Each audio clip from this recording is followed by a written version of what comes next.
Hi everyone, my name is Phil and welcome to Phil Does 3D.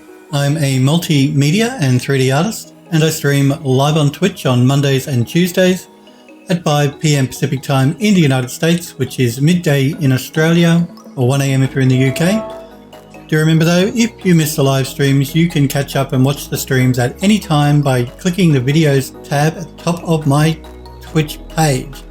I hope you guys and girls are well and you had a good weekend. And Mr. Square Peg, it's good to see you. Hello to you, Andrew Brown and Sustium. It's good to see you guys. Hope you're all well. Okay, so as always, if you've got any questions, please feel free to pop in the chat and ask me. If you just want to pop in and say hello, that's always welcome. But if all you want to do is watch, that's completely fine. How you doing, Mr. Square Peg? What you been up to? You're wrapping some stuff up on your end. What does that mean? Been doing any 3D stuff? But it's good to see you. We're going to continue working on the master bedroom for the House in the Hollow game we're making in the Unreal Engine 4. Not much going on? Well, it's alright. It's okay to have not much going on. Just chill, relax. I can relate to that. That sounds cool. But yeah, no, we're going to continue working on the master bedroom for the House in the Hollow game. Epic Games just released Unreal 4.24. I haven't downloaded and installed it yet. It was only released, I think, in the last 24 hours. I will do that, but not before after the streams this week. Not that we're going to be jumping into UE4 at the moment anyway. Mr. Square Peg says not 3D stuff at the moment. Been standing in solidarity with my UK friends. They have an election going on. They do. You guys are going to an election, yes. 2 days, isn't it? The 12th, I think, of December is when you guys have to go and vote. Oh man, how many elections have you guys had in the last 4 years? Seems like one every year, just about. Yep, the 12th. It seems that it's such an odd time, so close to Christmas, to be calling an election. I mean, I know why you guys have had to do it because of the Brexit thing, but they couldn't have picked a worse time. Mr. Square Peg says 2 or 3. Don't you love having to go and vote? But it's important. Everyone must go and vote. Really, really, really important. You know, if you don't like what your government do, you must vote. If you don't vote, you can't complain about your government. That's why we live in a democracy. Go and vote. I know it's not fun having to line up and cast your ballot, but it's really important. So, anyway, enough political talk. Good luck with your election. We had one about 6 months ago, so. All right. Yes, House in the Hollow. Master bedroom. I've mentioned the new version of Unreal Engine was released. I will update it in a few days' time. I'll wait for the dust to settle to see what people are saying about it. And usually, though, I have to admit, Epic Games releases have been pretty stable. All the engine versions they've released. There's been a couple of hiccups here and there occasionally, but generally it's pretty stable. So I will update. And then I'll migrate with the team and I'll migrate the House in the Hollow game to the new version. But it's so close to Christmas now, we're sort of starting to wind down. We'll pick things up again in the new year. So, last week we were working on a desk and a safe cabinet and the Gothic light. Today we're going to start working on some vases and a vase stand, or just a pedestal stand, I think. And we'll see how we go there. So I've just created 3 vases. I need to texture them up, UV map them and then texture them. So first things first, we're going to send it over to Rhizome UV.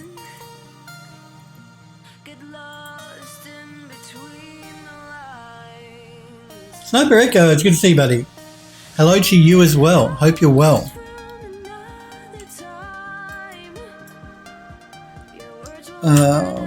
Yes, it's good to see you, Sniper Echo. Hope you had a good weekend. Hope all you guys and girls are well.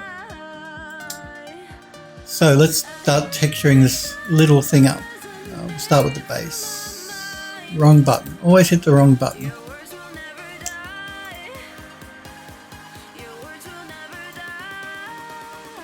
I'll go with this one, I think.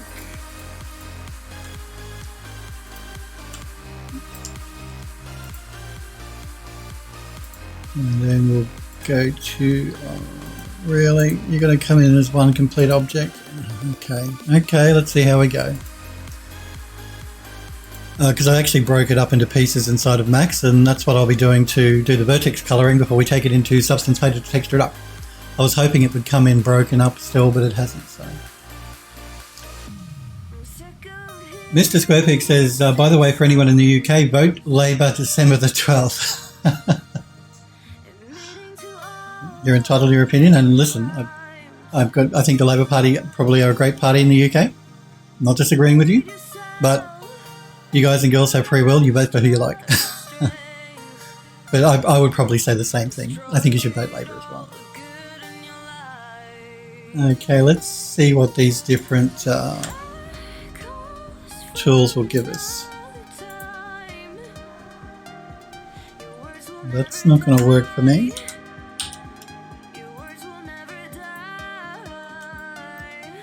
It's going to split the mesh up quite a lot.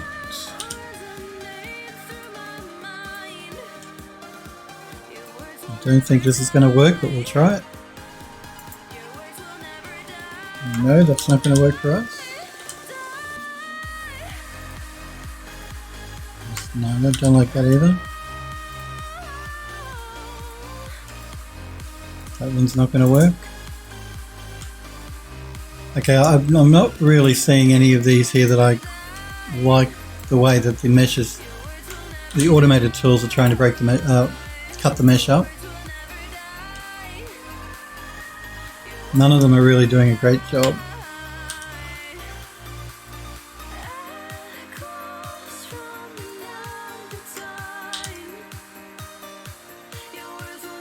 Mr. Squarepeg says, that is the end of my political ranting. Devizo says, hey Phil, any advices when it comes to textile density and max? Make sure it's all even. We'll look at that in a minute when I get this thing UV'd up. But basically you want the textile density to be the same across the entire model. Yeah, otherwise you're going to get problems with texture mapping looking higher res in some spots than others. I mean, sometimes you might want that. Generally you don't, though. You just want a nice even textile density across your entire model. And it's usually on a per object basis, unless you're mapping an entire scene at once, but even then you probably still want it to be even. We'll look at the textile density in a minute. When I bring this into Max, I'm probably going to have to jump back into Max because none of these tools are going to slice this mesh up the way I want. So before we get too far into this, I'm just going to go back into Max. And I'm going to split this mesh up. Now I could do the UV mapping inside of Max. Rhizome is a better program though, so I think what I might do is I'm going to... No. Why you do this? Man.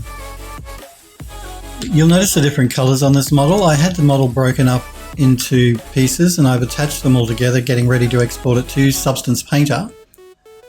And I was hoping that I could select the sub-object parts, but Max has decided that it actually attached them all together, and that's not what I want. So I'm just going to see if I've got another version of this file before I do the attach.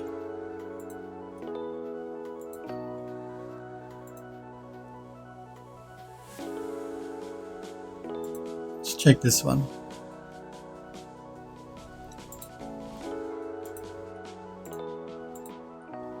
Nope. But it's good to see you, Devizo. No, we don't want to save that. Let's check this one.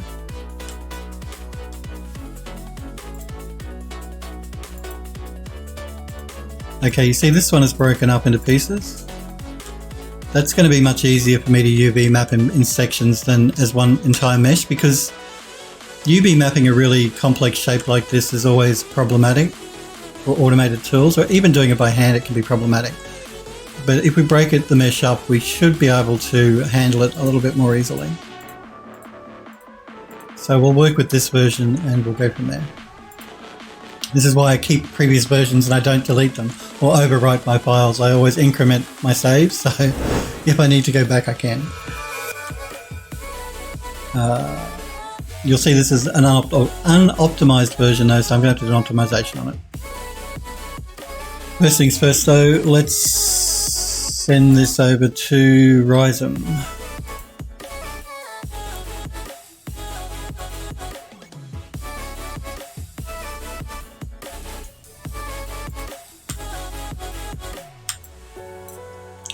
You can go into sub-object mode.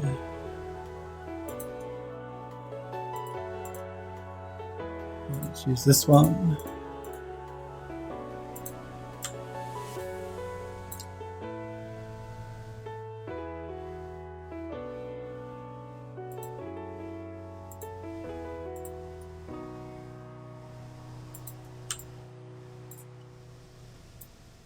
Now these actually do have a base on them. I could remove that if I wanted to save some polys, but I won't worry about it at this stage. If we need to reduce polys more, I can look at it then. Legmog, hey to you. I was just talking about you last week, buddy. How are you? We've just been discussing the election that's coming up in 2 days. You're going to vote, aren't you, Legmog? Must vote. But it's good to see you. How you been? What you been up to?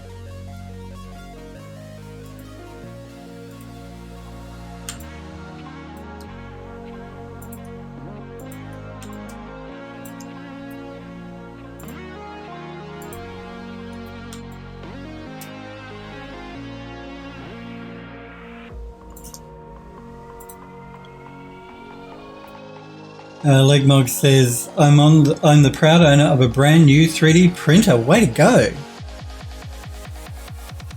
It is a Legmog Sniper Echo. Legmog says, got it printing off a Bright Spark model as we speak. That is so cool. Show us what the printout looks like. Post an image on the Discord, Legmog. I'm interested to see, what did you end up getting? What sort of 3D printer is it? Give us the details. This 3D printing is so cool. Yeah, that's really cool. That little Bright Spark. For anyone that doesn't know, Legmog is creating a pilot episode, and Bright Spark is the main character in the pilot. So, well, yeah, the main character in the story. So, printed out, it's going to look really cool. I've often thought about getting a 3D printer as well. I was mentioned it a few weeks ago on stream that I broke the handle on my dishwasher, and the only way you can't just buy a handle. You've got to buy a whole new door or buy a new dishwasher. Which just seems so wasteful because there's nothing wrong with the dishwasher. I was just a bit too grabby and just pulled the handle a bit too hard. So being able to print out a replacement, just plastic handle, would be really, really handy.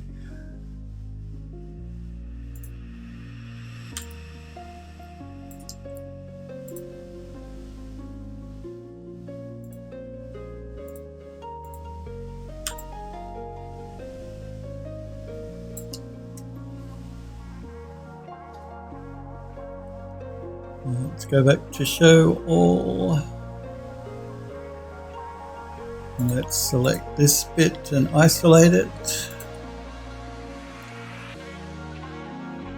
Legmog says it's an FL Sun QQ, a pretty standard plastic filament printer. I purchased one a few months ago, but the glass plate was like mini 0.1%, not perfectly flat. And so really the whole thing was a write-off, sent it back. Is that common? Is that a common problem with 3D printers, that they're not completely flat, the base isn't completely flat? Anyway, I'm assuming the new one is completely flat. So okay,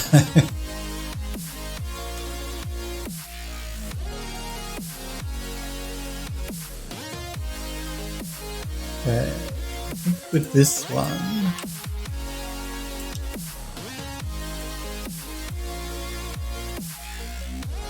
I'm just going to do a manual cut here as well. So I'm going to cut it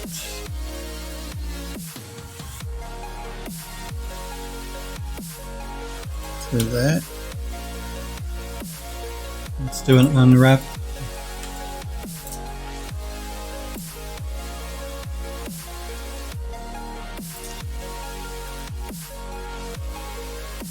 Getting back to that textile density question you had, Devizo. You'll see here, this is why I put a checker pattern down on my model. That's a good way for me to check the textile density. We haven't packed it yet, but you can see that the checker pattern here is smaller than the checker pattern here. That's not good. So when we bring it into max, we're going to do a pack, and that will make sure our textile density is the same right throughout the model. Legmog says, so this is purchase number 2. My first experience really didn't leave me pessimistic about the whole thing and expecting that 2 not to work, but it works. Good to hear. Legmog says, printed off a few of the pre-made example projects that are pre-installed on the printer. Then took the plunge earlier today with making my own stuff. Yeah, and Devizo, when we jump back into max, I'll do a repack and that will fix our textile density on this model. But that's an example of textile density not being correct. The textile density here is larger than here. Yeah, I know with some 3D printed models, you've got to be careful if you're printing really fine stuff. Just for the, what do they call it, the integrity of the model staying upright, that sort of thing. But I know your character, your Bright Spark character, that should print out pretty well, I would have thought. Legmog says the first Bright Spark was an object failure. His arm fell. That's what I mean. To keep the integrity of the model, you've got to be careful when you're doing a 3D print. Look, I don't mess with 3D printing. I've not done it myself, but I've read up a little bit about it. And I do know that much at least. But I would have thought Bright Spark would have been okay because he's the shape of him I thought would print out quite well. Let's move on to the top section. Now I could probably do this by hand for all of them, really. Okay.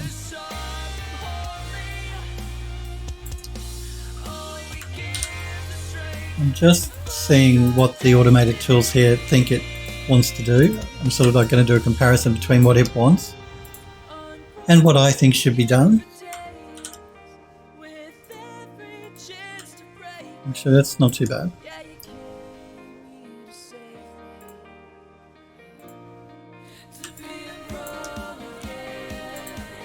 Now you notice here that I'm hitting the O button. It's probably hidden behind me. There's a little button that looks like an O, and it's called Optimize. And if you keep hitting that, it'll keep optimizing the mesh for you. Keep optimizing the UV layout, I should say, not the mesh. I keep forgetting about the Optimize tool. I should mention it more. Legmog says, yeah, the original Bright Spark attempt, he just looked normal. Won this attempt now. I removed his arms from his body and laid the arms flat on the floor. It printed off much better that way. Oh, so what? So you're printing out his body and you're printing out the arms separately. Is that what you're saying? And you're going to do an attach in real space, in real world? Is that what you're saying? Legmog says, I modelled in a hole in the body. Oh, okay. And the little bumps on the arms, so I can clip them back together onto the body after it's printed. Way to go. Yep, that's a good way to go. Yeah, they're just little things with I know with 3D printing, you've got to be careful to keep the integrity of the model because sometimes it can break, as Legmog has found out. But that's a good way to go to get around the problem. It's a very good way to get around the problem. Legmog says, in fact, it just finished printing. Take a picture and pop it in the gallery. I want to have a look. Because 3D printing is just so cool. So cool.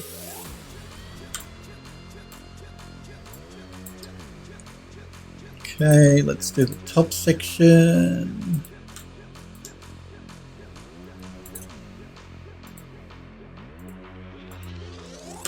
Let's do an optimize on that.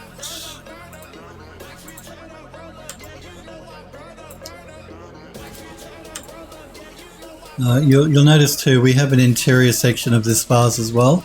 And again, that's sort of like if you're doing 3D, if you're making a 3D game, you may want to remove the polys from the inside. I'm not going to do that here because I probably want to set these vases on lower areas, so there's a chance that the player may be able to see inside the vase. And also, I probably want to make some of the vases interactable in the game so that the player can pick them up and can rotate around and look for clues on the actual object.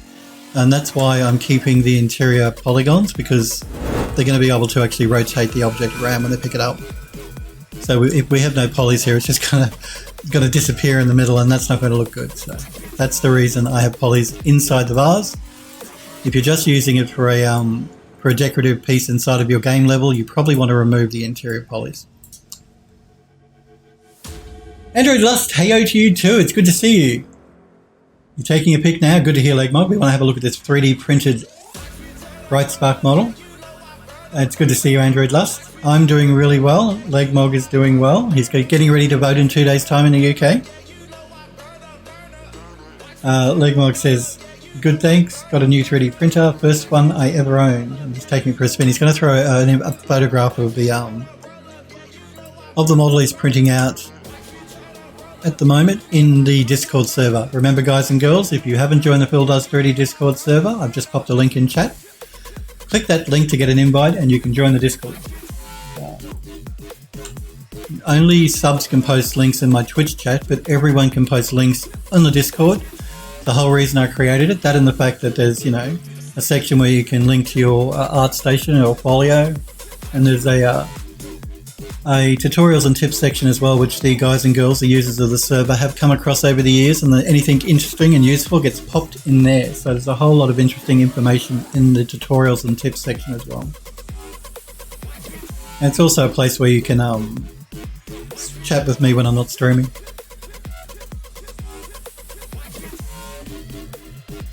Mr. Squarepeg says, if you want a good 3D printer, look into the Artillery 3D Genius printer. I'll check that out too. Because, yeah, it is something I've looked at or thought about getting, a 3D printer, because they are incredibly cool.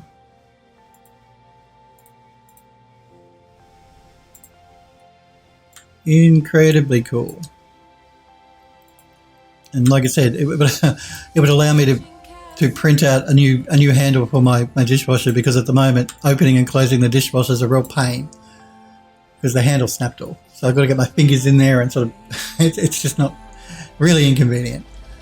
And I'm not prepared to buy a new dishwasher when the one I've got is fine. So I think it would be cheaper for me to buy a 3D printer, I think, in the long run, and much more useful in the, not just for the dishwasher handle, but for anything. Because I just think it's so cool to be able to, we're 3D people, we make 3D models, and being able to print out a 3D model and have it in real space that you can pick up and put on your desk, that's just so cool. So it's no longer a virtual thing, it's an actual physical thing. I just think that's so cool. So I will look into that one, Mr. Squarepeck. Android Lost says, I was seriously considering a 3D printer.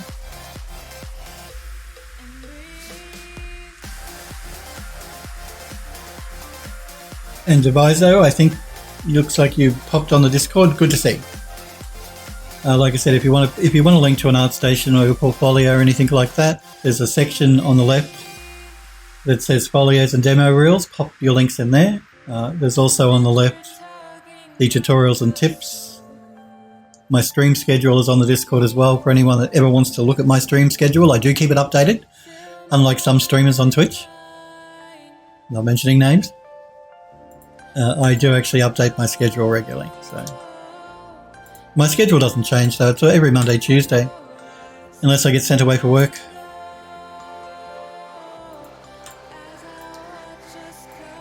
$5 p.m. Pacific time in the United States is when you will find me on Twitch.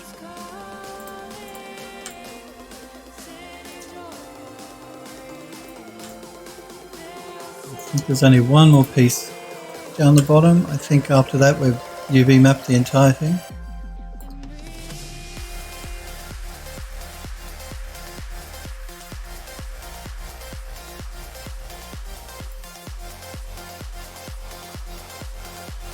Sniper Echo says, I wouldn't take that if I were you, Legmog.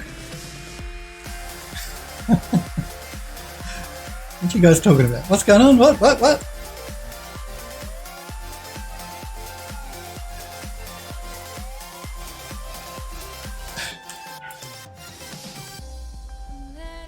Alrighty, you. We'll do a quick little bit of optimization. Okay, now we have our model UV mapped, and this is for Devizo, but you can see it's the textile density is all over the joint.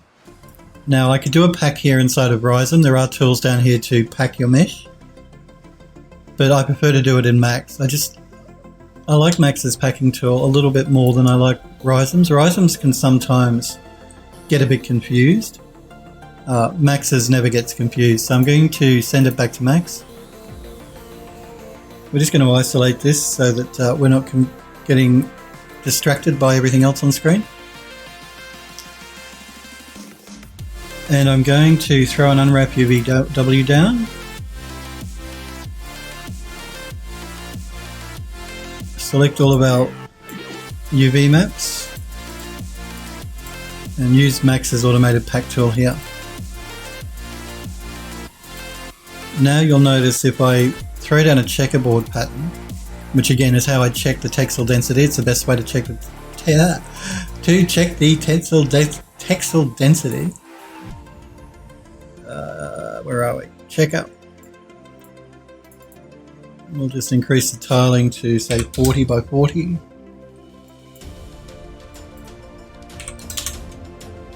Hook that up.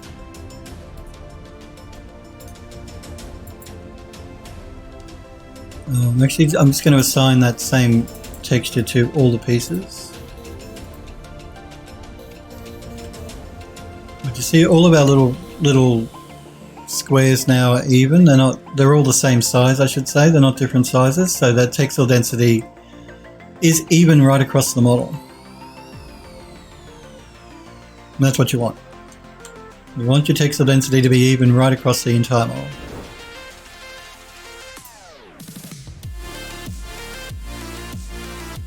Sniper Echo says, I for one like your random streams.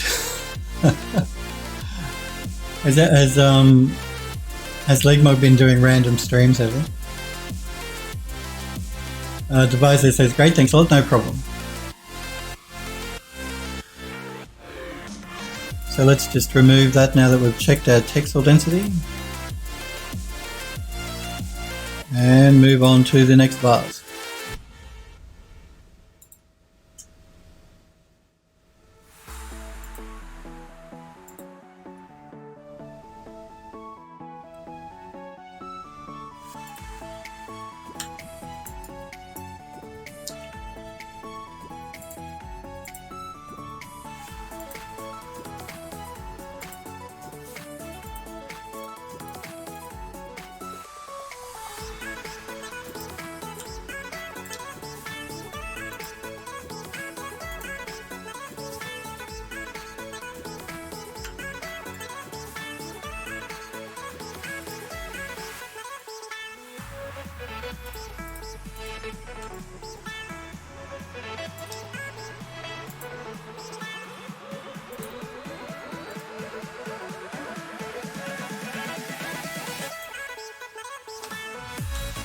Now again, this looks like Z fighting, but this is just an artifact inside of Ryzen.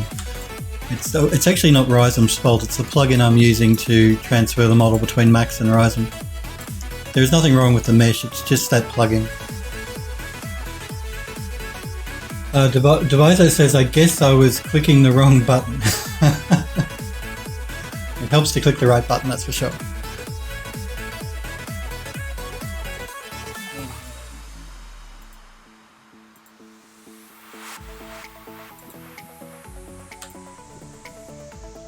Again, ignore that shading, that weird shading. It's not a problem with the mesh, it's just a problem with the plugin.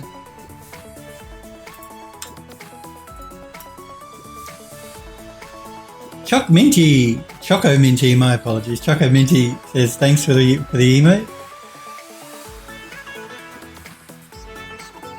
Into Android Lust.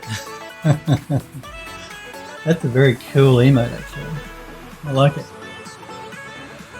But it's good to see you, Choco Minty. Hope you're well.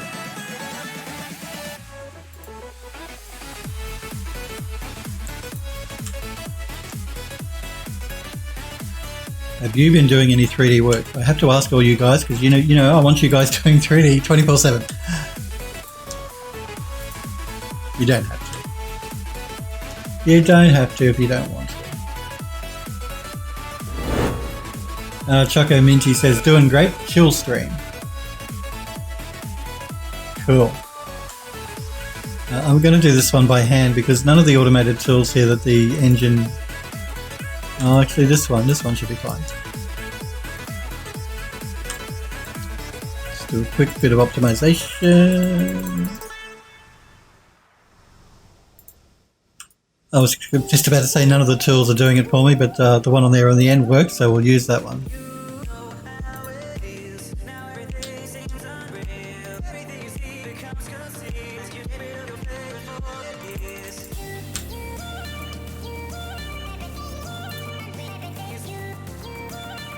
Android Lust says, I'm working on a 3D rat. It may turn out great, it might not. Well, you don't know until you do it. I'm sure it'll turn out good.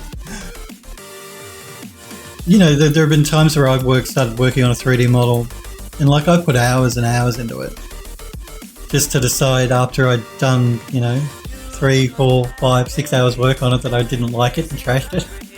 I've done that before. Just for whatever reason, it didn't work out the way I wanted it to or whatever. Or I didn't like it after I'd made it, so it gets trashed. Nothing wrong with that. And you never know until you try.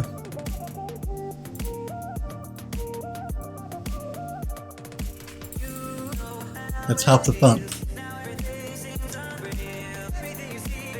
At least I think it is.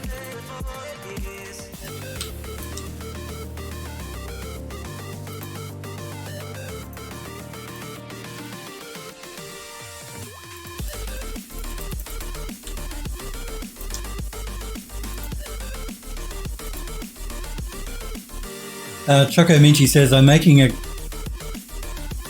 caravel ship from the 17th century. That sounds cool. Actually, I don't think I've ever modelled a ship. There are some things I have never modelled. I've never modelled an aeroplane. I've never modelled a ship of any kind. No boat of any kind. There are two things I probably should do.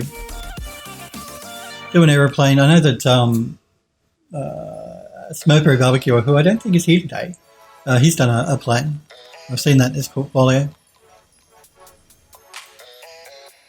So I should do a plane and I should do a ship one day. I don't think I've ever modelled a gun either. All the gun talk we usually have on my channel and the car talk. I've done cars, but don't think I've ever done a gun. I guess I should do one of those one day too. But that sounds really cool, Choco Minty. Android Lost says, I do that a lot, but I say I'll come back to it. Android Lost says, never heard of a caravel ship, but after Googling it, I'm just dumb. Sniper Echo says, a ship? I forgot about the ship. I've never heard of a caravel ship either. I'll have to Google it and see what exactly it is. But it was the 17th century ship. I sort of think I have in my mind what it might look like. I'm probably completely wrong, but I think I do.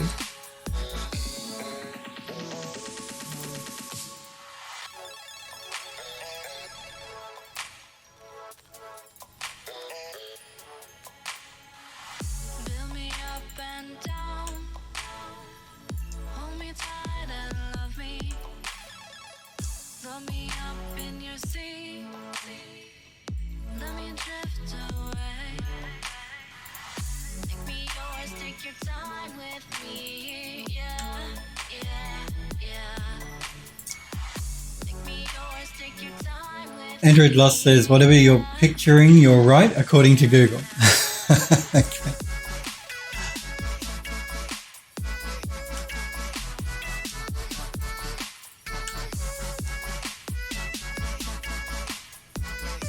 No, I think it'd be fun to model a ship. Particularly one of those old, like 17th century ships. They're all very There's a lot going on those ships. They're not like sleek and modern. They're very intricate and ornate. So I think that'd be a cool thing to model.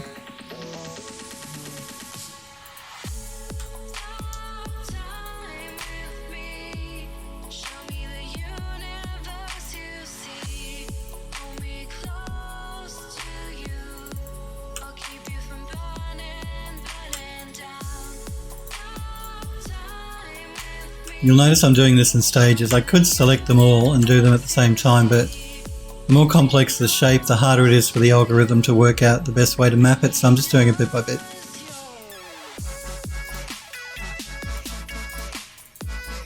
Even doing it bit by bit, it saves me a heap of time not having to do it by hand.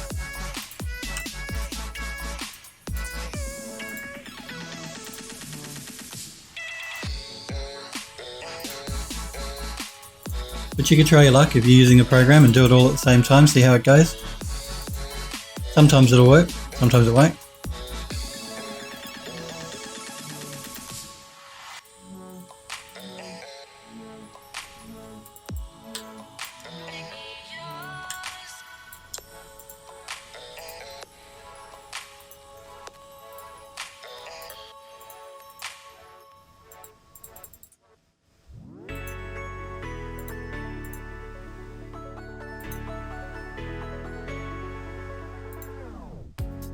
Trying to look back, I'm just trying to move in the shadows. Yesterday, tomorrow. Okay, let's send this one back to Max.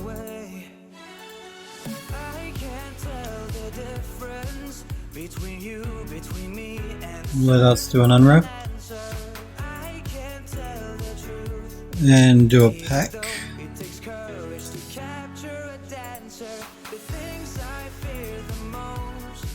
Check our texel density.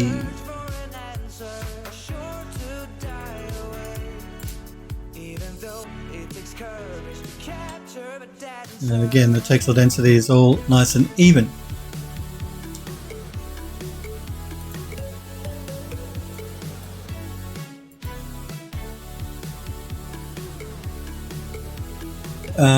Choco Minty says, I don't know anything about ships either, but sort of have to. It's a sort of decent sized ship model. There are other types of ships that are much bigger. Sniper Echo says to Choco Minty, very cool project. Android Lust says, if I was doing a ship, I'd have to spend hours finding references. I always work to reference. It's always very handy to work to reference. Android Lust also says, since I'm a land lover, I know nothing about boats and ships. You've got me curious here. I want to do a Google search real quick on this Caravel ship.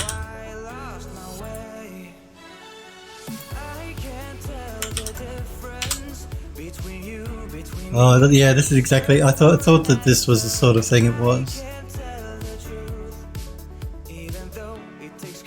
Google image searches, I find it invaluable if you need to find reference stuff. Like if you're making a model. I use Google image search all the time to get reference images of what I'm making. Yeah, that's what I thought it would have looked like. That'll be really cool to model. I get a better view of it on the actual Google image here. Yeah, that's really cool. That'll make a really cool model.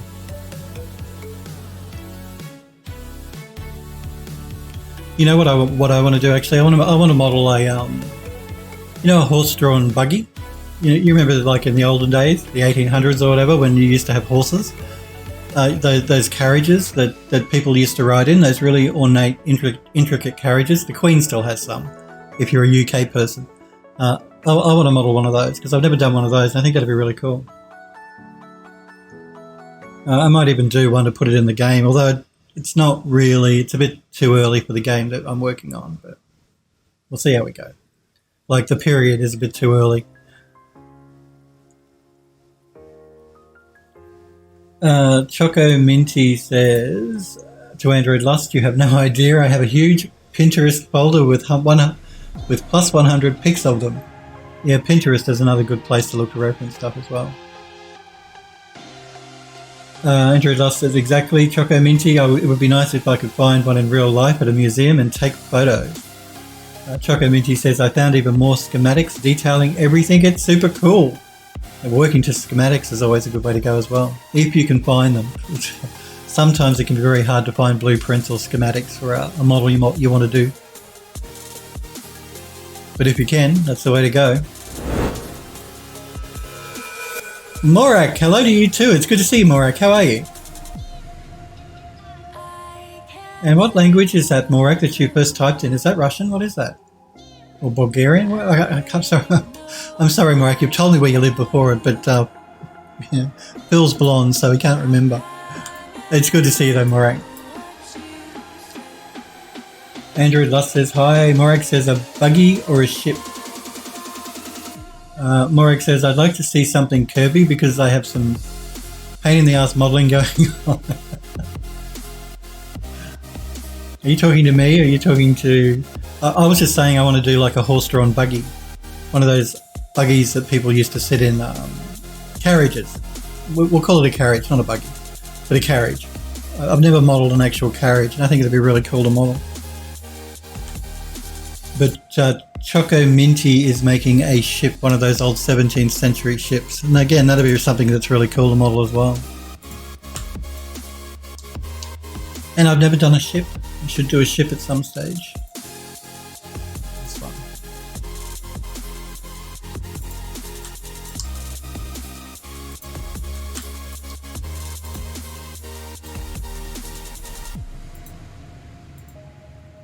This one.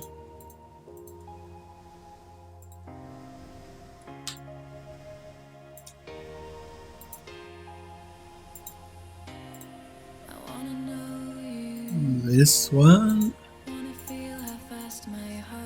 I can pretty much use the same algorithm for all of these pieces on the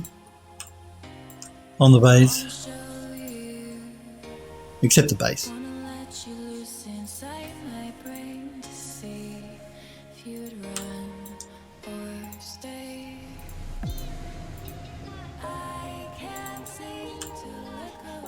So yes, what I'm doing is, you can't see it, it's behind me, but I'm hitting the optimize button a couple of times just to get the mesh to the UV unwrap to optimize.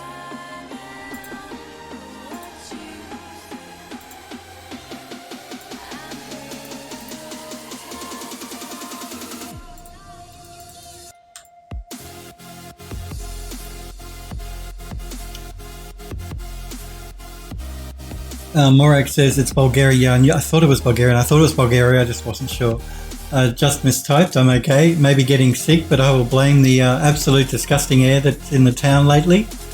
We're around 10 times over the normal of air pollution, and we are often breaking in the top 10 of the most polluted cities in the world. That is terrible.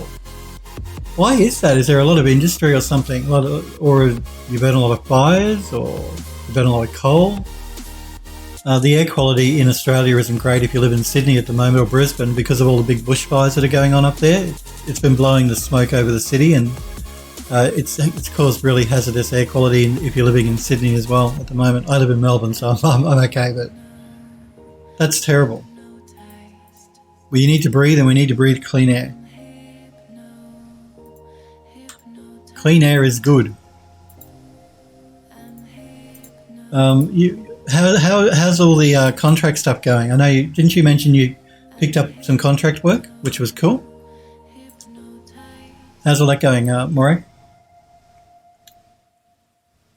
Morak says Rhizome UV. You love Rhizome UV. I do too. Anything that does automatic UVing for me, I love. So yes, Rhizome is a good program for sure. But 3D Studio Max, if you're a Max user, the next version of Max, on the roadmap, I'm assuming they'll put it in Max 2021 when they release it around March next year, Autodesk. They're supposed to be improving the automatic tools in Max for their unwraps as well, the UV tools. So that'll be really, really cool. You may not need an external program. Morak says, no, people are outright stupid. They're burning clothes as fuel since it's much cheaper than wood or coal. And it's also super toxic. You're telling me it is cheaper to burn clothing than it is to burn wood or coal? That's insane. That is insane. Man. Oh, wow. Wow. I mean, if it's cheaper and people don't have the money, then I can't, I can't wiggle my finger and say that's bad, bad, bad people because they've got no choice, but that's insane. As Choco Minchi says, WTF, WTF indeed. Morag says also, yes, I picked it up almost done with the most of the work for the year. Well, I've been saying it, I'm starting to wind down for Christmas now as well, both at the game studio and at the ArchViz studio. Everything starts to wind down now. Next week's streams, I'm streaming tomorrow, obviously. And then I'm streaming on Monday and Tuesday next week, but then that will be my last streams for the year. I won't be back until the new year because I'm going on my Christmas break. So next week's streams will be the last streams for 2019, and then I'll be back in 2020, about the middle of January. I will... My schedule is on the Discord server, so you can check it there. I think I'm back on like the 13th. Let me check. Yes, so my last two streams are next week on the 16th and 17th, and then I'm back on the 13th of January. So I'm gone for about 3.5 weeks. So next week's streams, last streams for 2019. Where's the year gone? Android Lust says, clothing doesn't burn that long, I'm assuming. Yeah, I wouldn't have thought so either. Morag says, yes, that's the second-hand clothing, and those who are not okay for sale as clothing are sold as junk. Oh. Morag says, sadly, I'm almost done with the work and I didn't make enough money, but I'm much, much better than before. Well, I'm glad you're better than before. I mean, yeah, from what you've been saying, it's pretty bad in Bulgaria. I've never been to Bulgaria. But from what how you've described things there, it sounds like it's pretty bad. No, bad and for you people that things are not good. Which is terrible. Maybe you'll pick up some more contract work as well. You never know.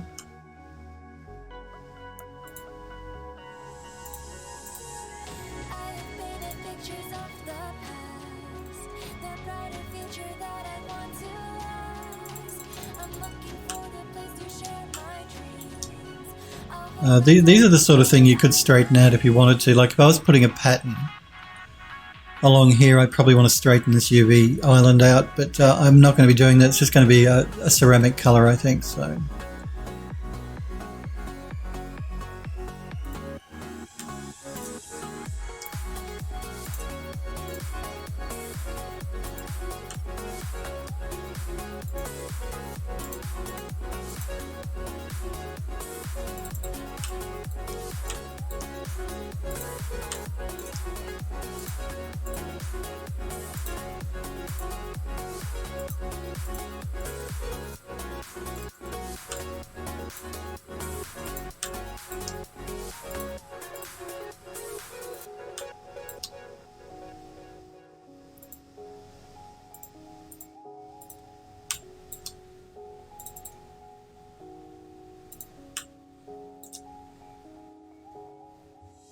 Morek says, getting there, working on it. Good to hear. That's all you can do. Yeah, the guys were saying that there's an election coming up in the UK in 2 days' time, and I'm telling everyone to go out and vote. If you don't, it's the only, you have your say in your government, so go and vote if you don't like your government. If you don't like what your government are doing, vote. You don't always get your way, like the government in this country, the current government, federal government. I didn't vote for them. They don't believe in climate change. They won the election. I've just got to live with it, which is fine. But if you don't vote, nothing will ever change. You can't complain if you don't go and vote. And believe me, I like to complain. Okay, let's send this back to Max.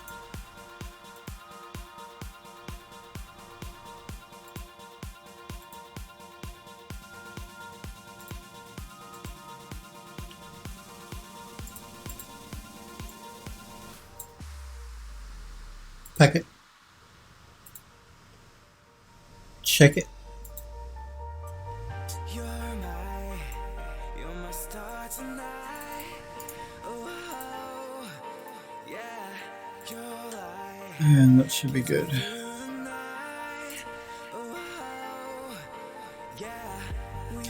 So yeah, breaking the model up is an easier way to UV map than trying to UV map a shape that's really complex like this just as one piece. So what we can do now is, let me just get rid of that.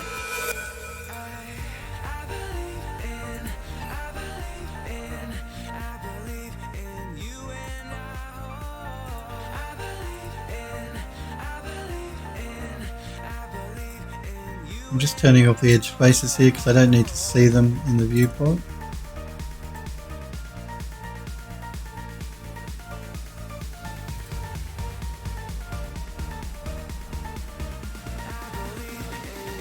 Just wondering why that's blue. Let me double check on my texture.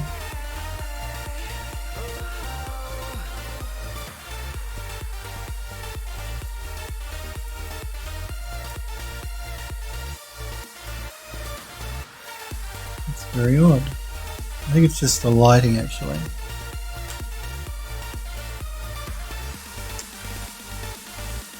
Morek says, well, a post-commie nation with a lot of fat commie politicians that just bleed out the nation for everything on purpose don't want to admit that there's air pollution problems that need to be fixed so they can save the money, and apparently it's cheaper to be sued by the EU than to just fix it. It's a shithole of a nation, but there are some good things as well. I'm sure there are. Bulgaria can look quite beautiful from what I've seen of what I know of it. You have a lot of old architecture and stuff as well, don't you? And then that's all beautiful. I love old period buildings and things. And forested sections. And from what I picture Bulgaria, I picture it to be quite beautiful actually. But I don't live there, so, you know, I'm obviously biased.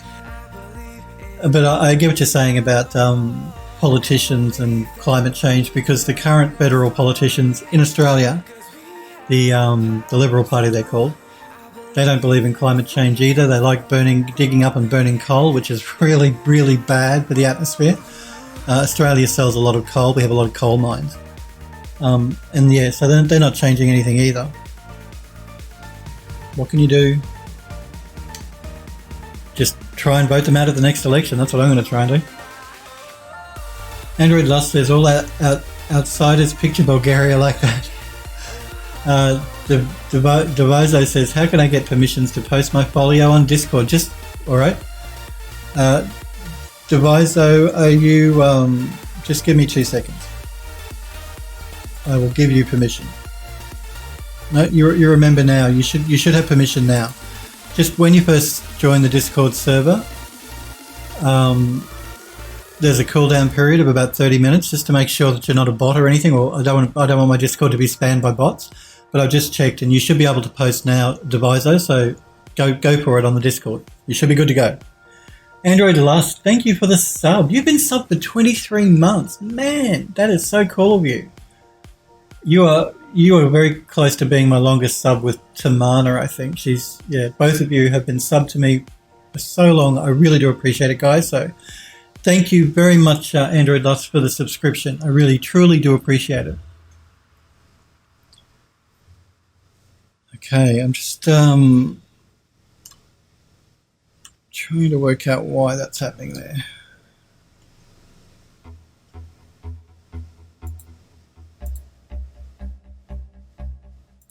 Let me just look at my viewport here.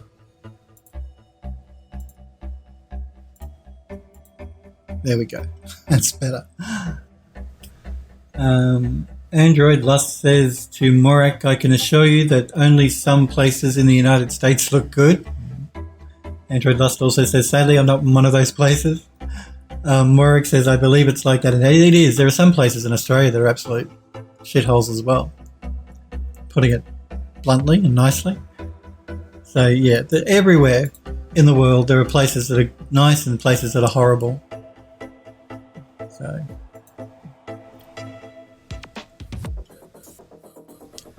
now I'm going to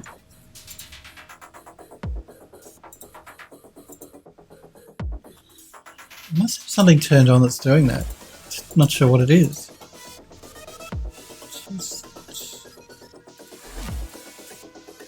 What I mean, what is going on. It's the fact that it's highlighting it in blue. I have never seen Max do that before.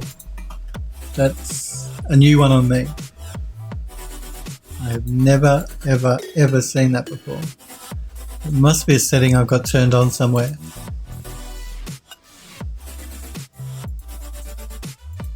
There we go. It was shade selected faces. And Morek says, where are you, Android? Android Lust says, I picture Australia as wasteland outside of the city. Pretty much. The whole of the interior of Australia is a desert. Like, if you go into that desert, people died recently, actually, because, you know, we get tourists coming to Australia who think that they can just drive across our desert, which you can do, provided you are prepared, like you have extra fuel and stuff. Because it's huge. It is massive. The entire center of the continent is desert. All the middle part. So yeah, we get tourists that think it'll be fun to drive through the desert to cross the country. The car either breaks down because it gets really hot in the desert. We're talking like 50, 55 degrees Celsius, like Death Valley in the United States. It gets really hot. So their cars break down and they're in the middle of nowhere. No one lives in the middle of the country because it is desert and it's hot. So there's no one around to help them and they end up dying. So yeah, pretty much Android Lust. Once you leave the cities or once you leave the coastline anyway, it's pretty desolate, pretty barren, and you wouldn't want to be there. You wouldn't want to go there. Android Lust is in Georgia. Georgia sounds lovely. I think Georgia's nice. Look, I've never been to the US, but from what I've seen of Georgia, it looks beautiful as well. Morek says, same. Android Lust says, wasteland full of dangerous animals. Not that many dangerous animals. I mean, if you go up to the top of Australia, we have crocodiles, and they're dangerous, and they will eat you. Aside from crocodiles, though, we don't really have anything else apart from spiders that can kill you, but, you know. Aside from the crocodiles and like some of the spiders, then you're pretty okay. Don't get close to a kangaroo. It won't kill you, but it could if it kicks you, because those things kick. So if you come to Australia and you see a kangaroo, don't go running up to it. It'll probably try and run away anyway. Unless it's mating season and it's a male, in which case it will attack you.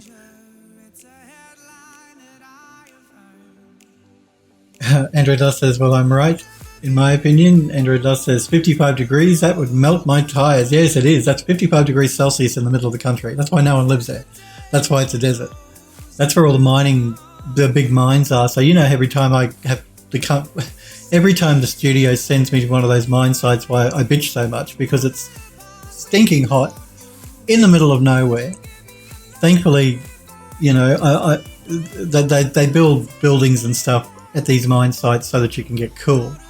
But I still hate going there because the minute you walk out the door, you melt. It's just horrible. Horrible. Morag says, ouch, stay near water, people. Worst case, you boil it and drink it. Devizo says, I'm from Portugal. Cool.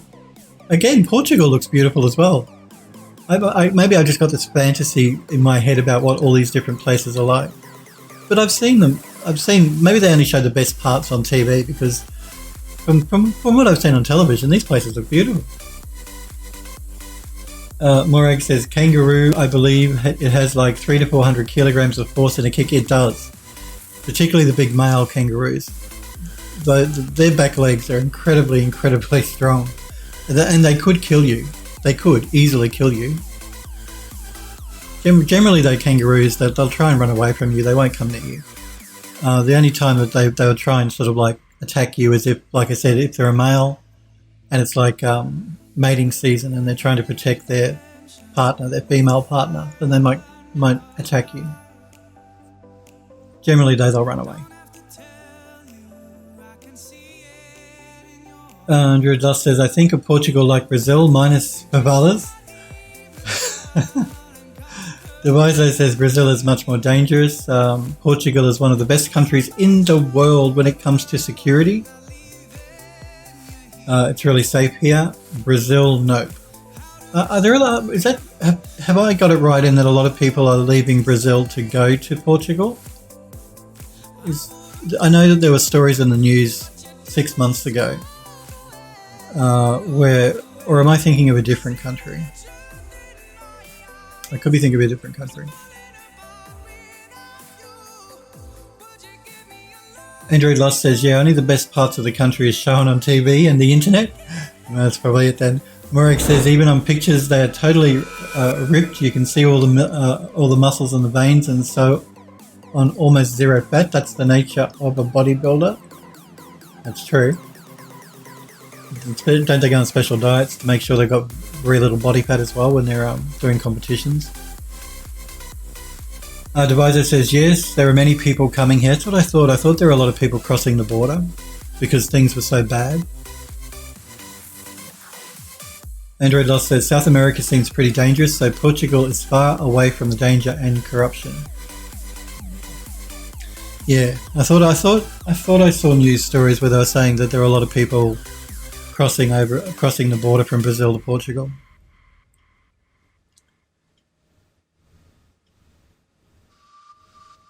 Brazil, don't they have a are they communist, or do they have a dictator, or you know what I mean? The guy that runs the place has been in charge for like 15 years or something. Wasn't he the brother of the previous guy that was in charge, or am I thinking again of another country? Anyway, I think that their economy is not doing well, so that's why they're all crossing the border over. From what I understand. Okay, let me start doing some chamfering on the base of this.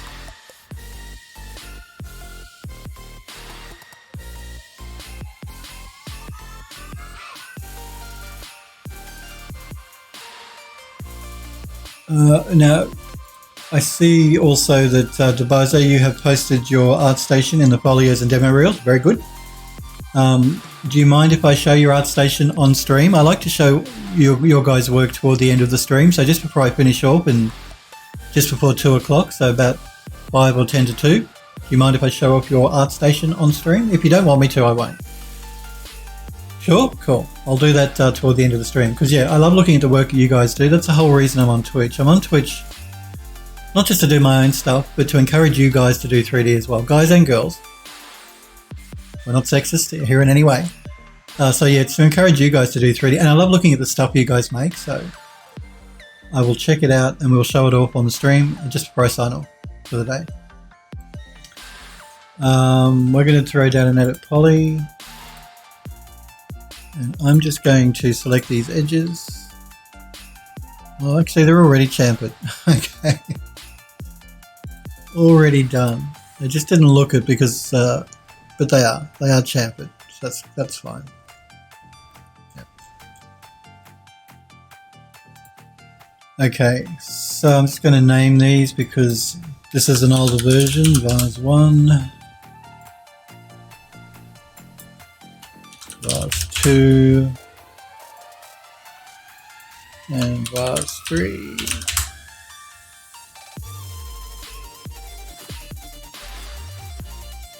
Morag says, oh great, the Presidente. Oh wait, it isn't Tropico. Devizo says, in the 10 to 15 years, the Brazilian community in Portugal have grown so much.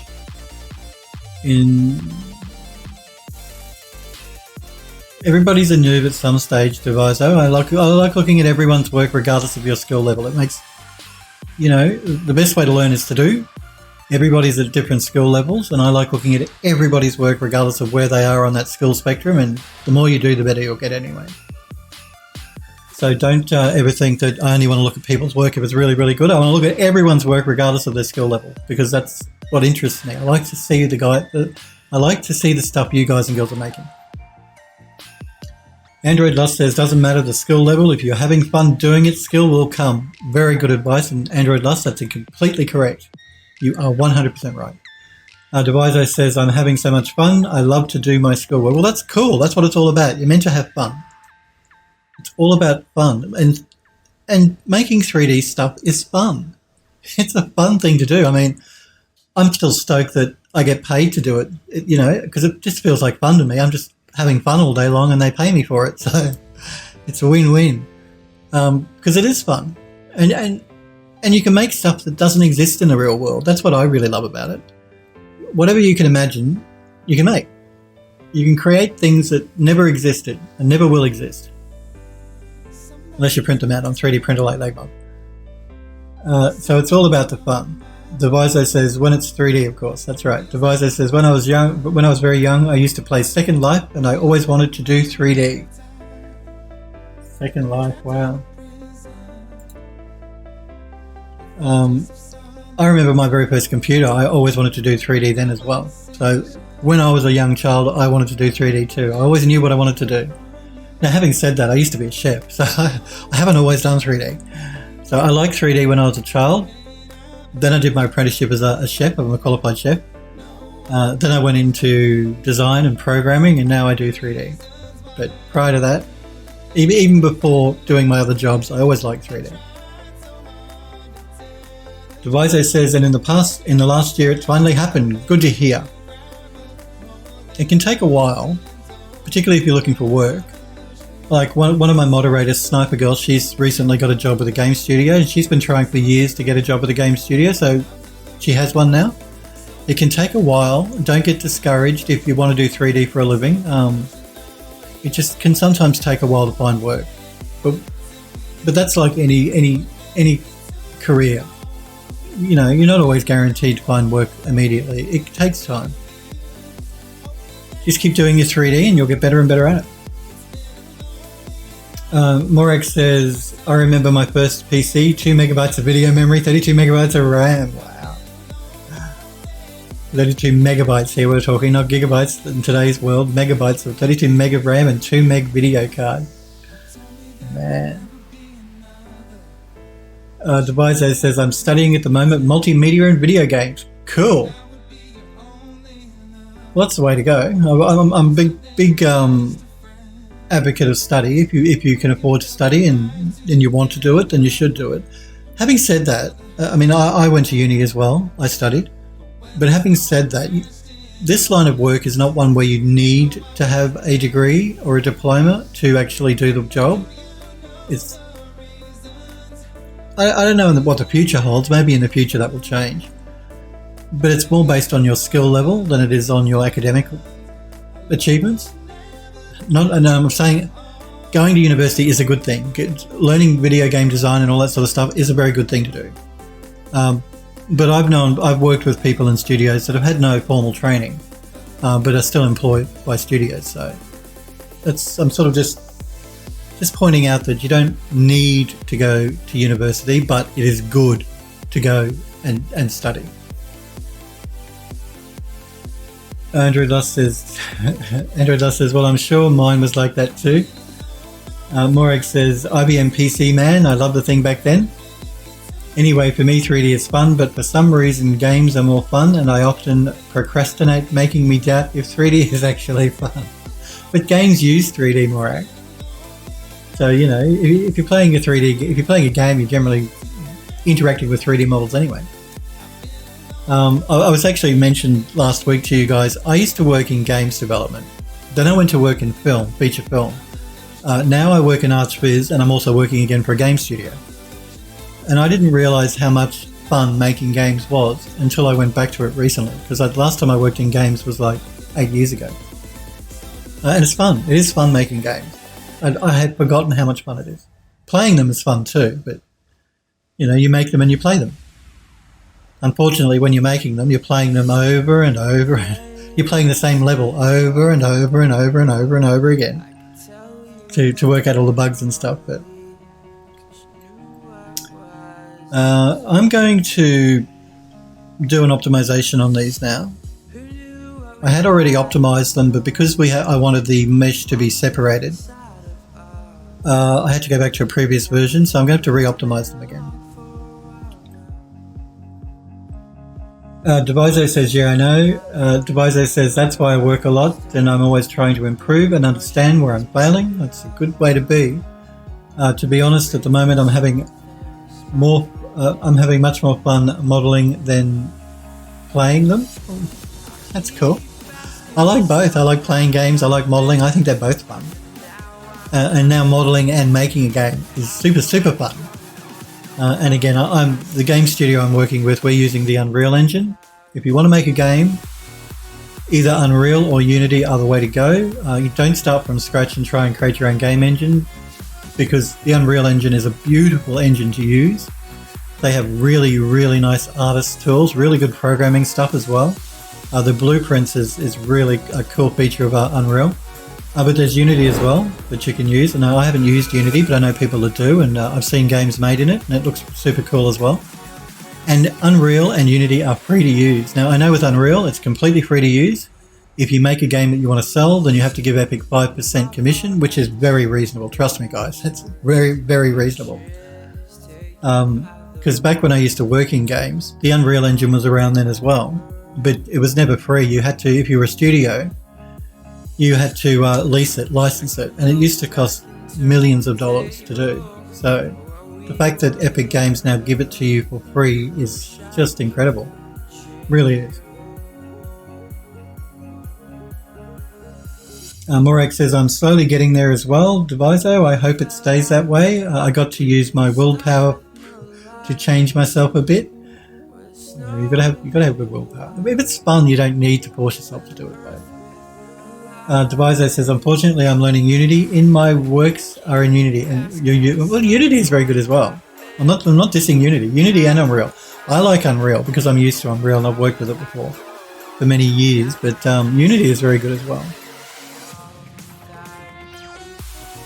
Devizo says, but next year I'll learn Unreal and start to work in Unreal. Well, that's good. You'll know both. And once you've learned Unity, you should be able to pick up Unreal pretty quickly anyway. Morag says to Devizo, if you learn Unity, you will have a piece of cake with Unreal. I mean, you will have to get up to speed with the interface, but any coding you learn from Unity Blueprint should come pretty easily to you. That's right. Android Dust says, it seems as if Unity and Unreal 4 are the top two game engines. They pretty much are. I mean, there is the Cry engine, but no one's using that. Sorry, but no one uses the Cry engine.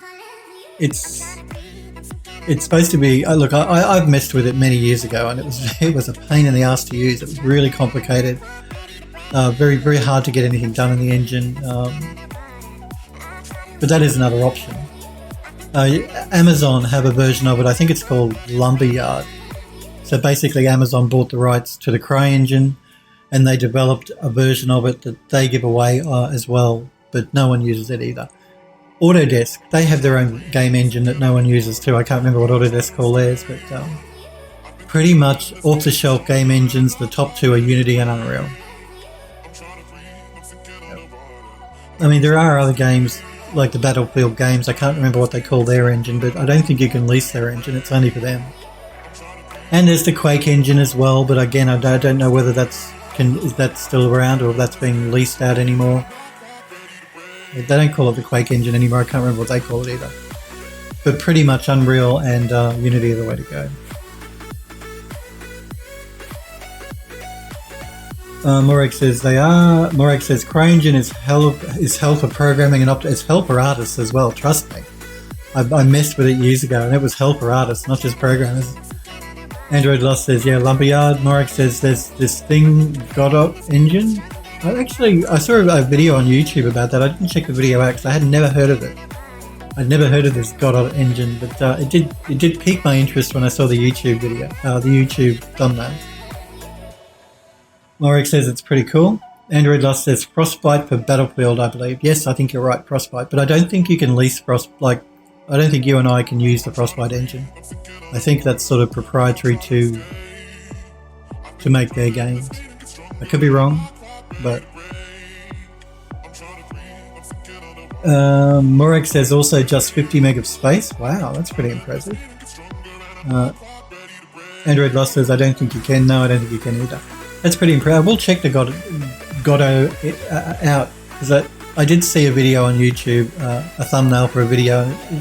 I'd never heard of it because I think the video was the title of the thumbnail was should you use Godot, Unity or UE4, and I was curious what this Godot was because I'd never heard of it. So we'll check it out. Now there's a couple of tools in Max here that I can use to optimize my mesh. There's one called Pro Optimizer which is built into Max, I also use one called Polygon Cruncher, which is another plugin. It's a plugin that doesn't come with Max. They both do a similar job. Sometimes one will do a better job than the other, that's why I have both. I'm going to start with Polygon Cruncher though to begin with. This is the one that's not built into Max. I'm going to turn on Merge Verts. I'm going to also turn on Keep Textures because we want to keep our UV map. And I'm going to do a Calculate.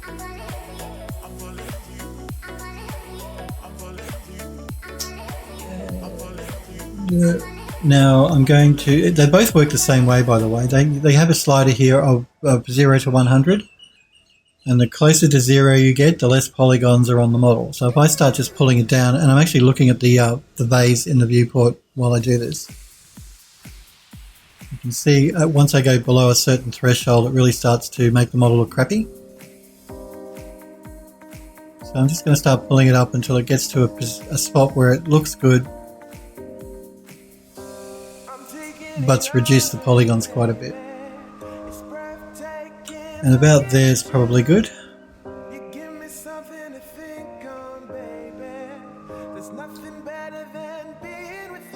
So around about a 15, so about a 85% reduction in polygons. Low poly abstract base, that's right. We don't want to go quite that low poly. But what I'm also going to do is, well, I'm going to do a reduction here in Max, but when I bring this into Unreal, Unreal also has tools built in, lotting tools.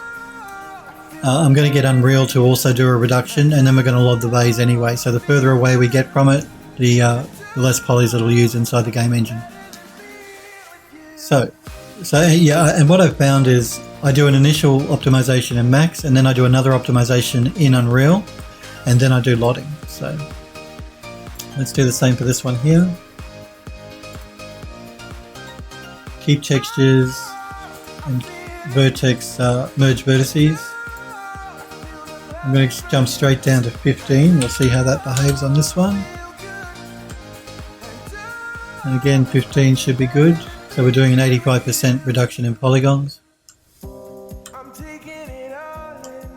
And the same for the last one.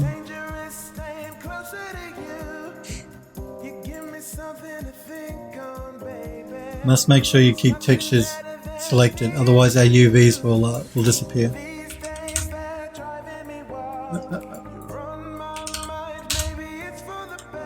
And 85% on that one looks pretty good as well. Okay, let's just move these up above our grid.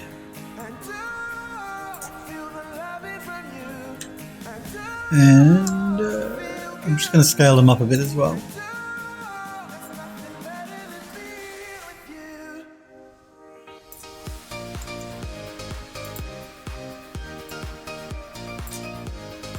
Alrighty. Now we have to assign Vertex Colors so we can take them into Substance Painter and texture them up.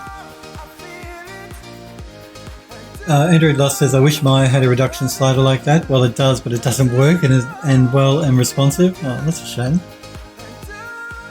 I'm surprised. I'm surprised Autodesk haven't fixed that in Maya.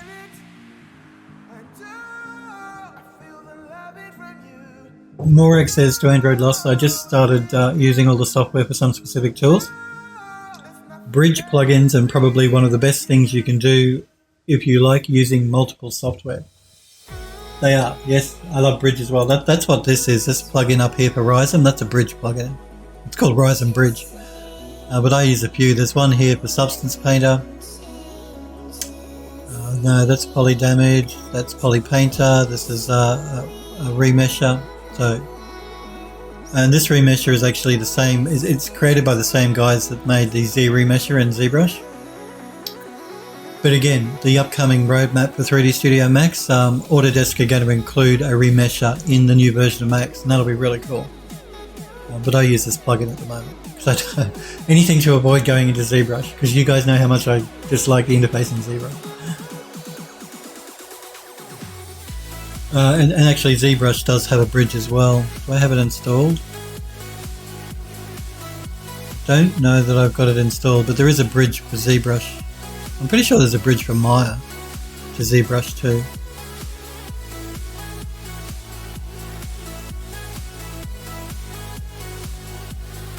Ryzen Bridge, Morek says that he loves Ryzen Bridge. Morek says Gauze, that's it, Gauze. That's the plugin for the bridge between ZBrush and the other 3D programs. It doesn't look like I've got Gauze installed actually in Max 2020. I have View. I have Megascans now that it's free. Thank you, Epic Games. But it doesn't look like I've got Gauze installed. I don't jump into ZBrush that often. Android Lost says, wait, I've seen Gauze before. Yes, Gauze is the bridge. Morek says, usually when installing ZBrush, it asks you if you want to install the bridge plugin for almost every 3D software there is. That's true.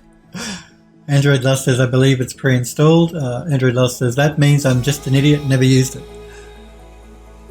Okay, so we're going to start assigning some vertex colors here. So I'm just going to collapse my stack. Just before I collapse my stack, I'm going to do a save. I'm going to save over this Vase's optimized vinyl, the original that we had, with our new version. Now we can start collapsing our stack. I'm going to convert it to an edit poly. It's a mesh at the moment. And we're going to start deciding how we want to texture this up.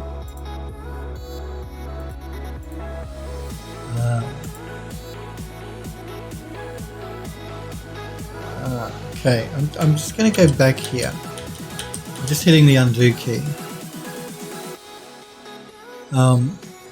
Now, the polygon, the poly reduction, what that is doing is merging my mesh because I have merge verts turned on. So there's a couple of things we can do. We can try turning merge verts off and do a calculate again. So we got back to our original poly count. It hasn't smoothed the mesh because we're not merging the verts. If I throw an edit poly down and check this, but it's keeping our separate pieces, which is what I want to do my texturing. So what I'm going to do is I'm going to collapse the stack.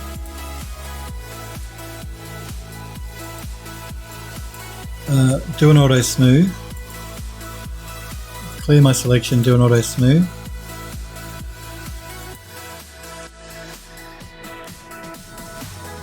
And now we can start doing vertex colors. So I want the base to be a different color. So let's make that a yellow. We'll probably make that like a gold. Actually, yeah, let me work this out. I want the rims to be gold. I want the base to be gold. I probably want that part to be gold as well, so all of those can be a yellow. I want this and this to be a porcelain color, so I'm going to make that green just so I know it's a different texture. And this I want to be like a ceramic pattern. So I'm going to make that a blue. We also have the interior here. So I'm just going to make sure I select all of our interior. And these bits again, because they're going to be our ceramic. So again, we're just going to make them a green. Let me double check that by going into object mode. So the yellow is going to be gold, the green is going to be ceramic, and the blue is going to be a pattern. That's good. Let's move on to the next one. Again, I'm going to make sure I turn off merge verts and do a recalculate again. Now we can collapse that stack. Normally you'd want to turn merge vertices on, but because I want to select the different sub-objects, I don't want to. I'm keeping them separate. So.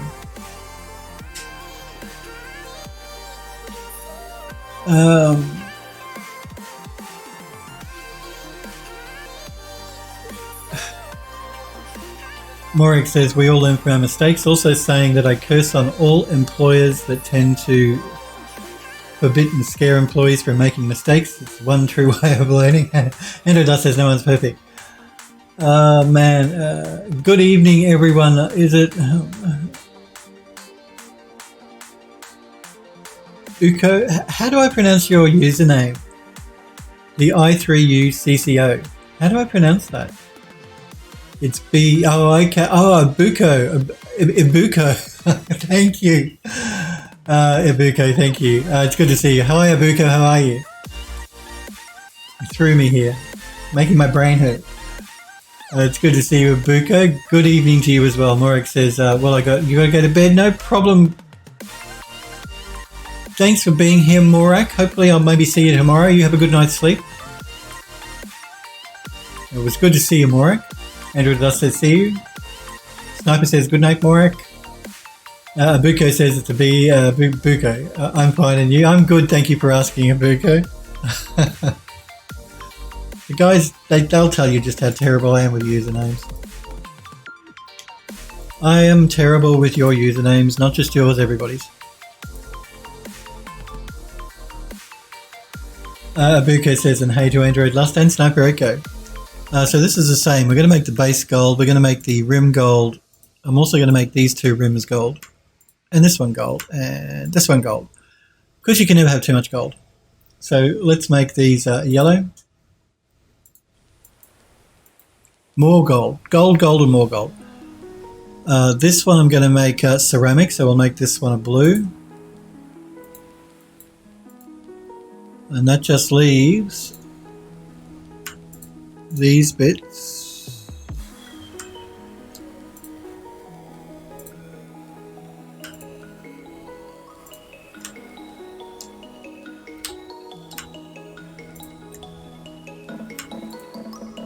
Not that one. And the interior.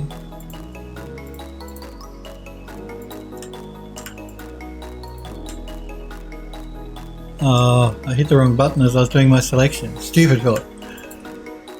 That's okay. It's all good. So these bits will be ceramic. We'll make those a green.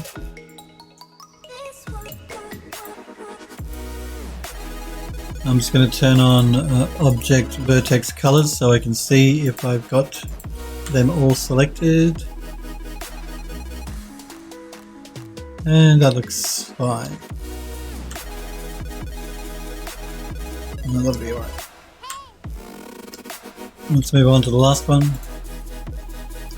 Turn off merge verts and recalculate.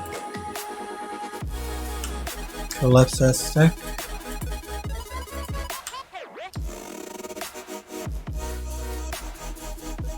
Convert to edit poly.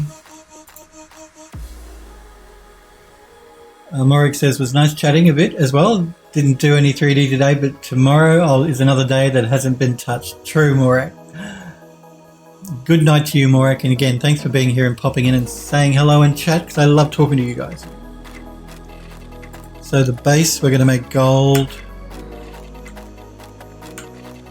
We'll make that bit gold, and the rim we'll make gold as well. So that can be yellow.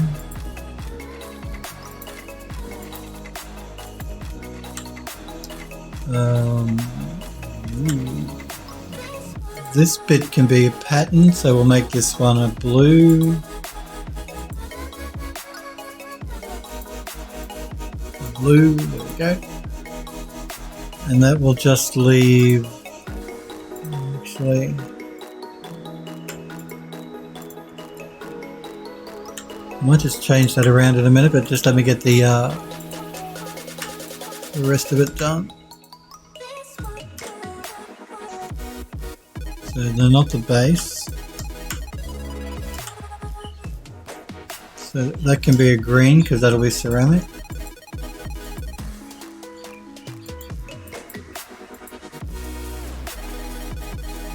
Abuko says, "How long do you have experience in 3D?" I've been working in 3D for a long time, probably about 15 years or so, I'd say.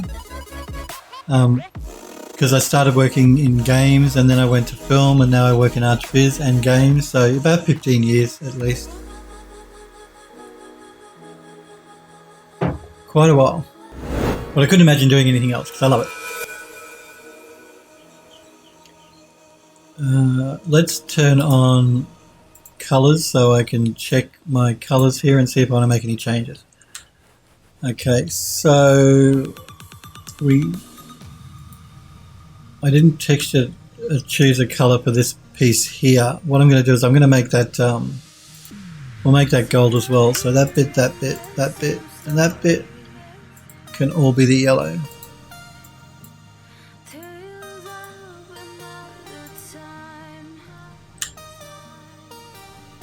Alrighty. I think we've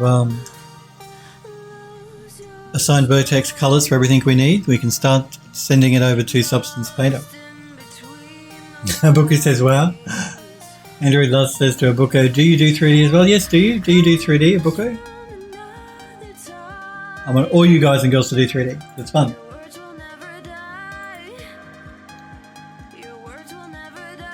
So now I can send these over to Substance Painter. So I'm just going to do a quick save here.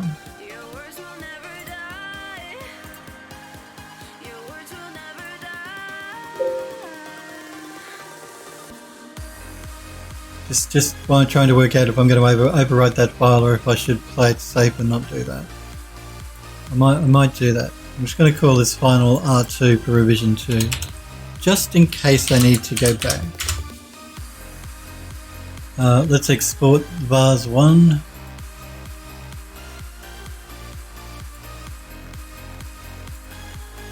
Into our vases folder.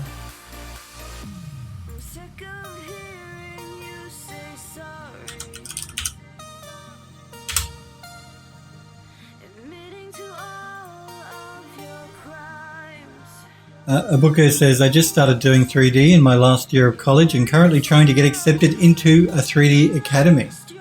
Cool. So obviously you like to do 3D as well, which is cool. Everyone should do 3D. It's fun. So your last year in college, wow. Well, good luck getting into a 3D academy, Abuko, as well. I'm glad you're doing 3D.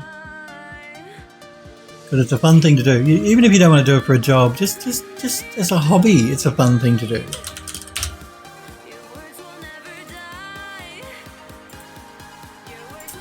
And the last one.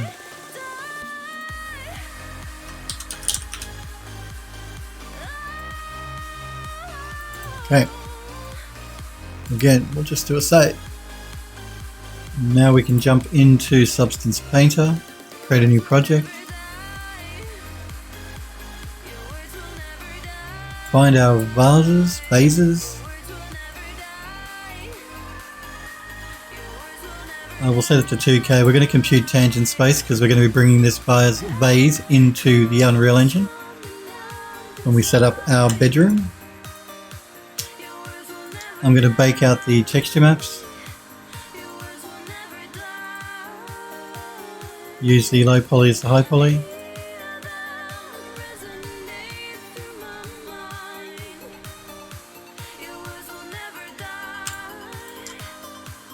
Base A, that should be fine. Now we want to find a ceramic.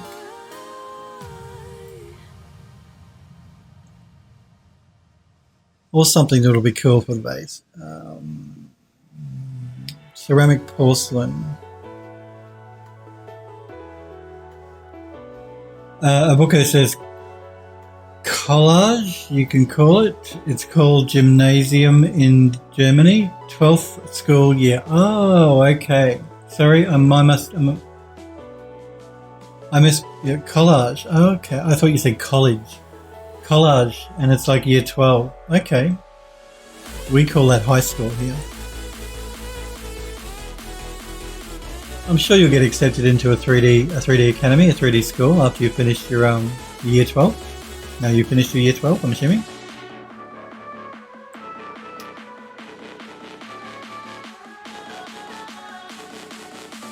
Now I understand. Let's throw the ceramic down. We're going to mask it with a color selection, and we're going to pick the green.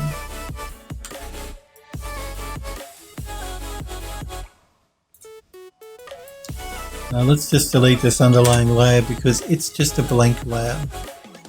We're going to look at our scaling here a little bit. Pull up on the scale.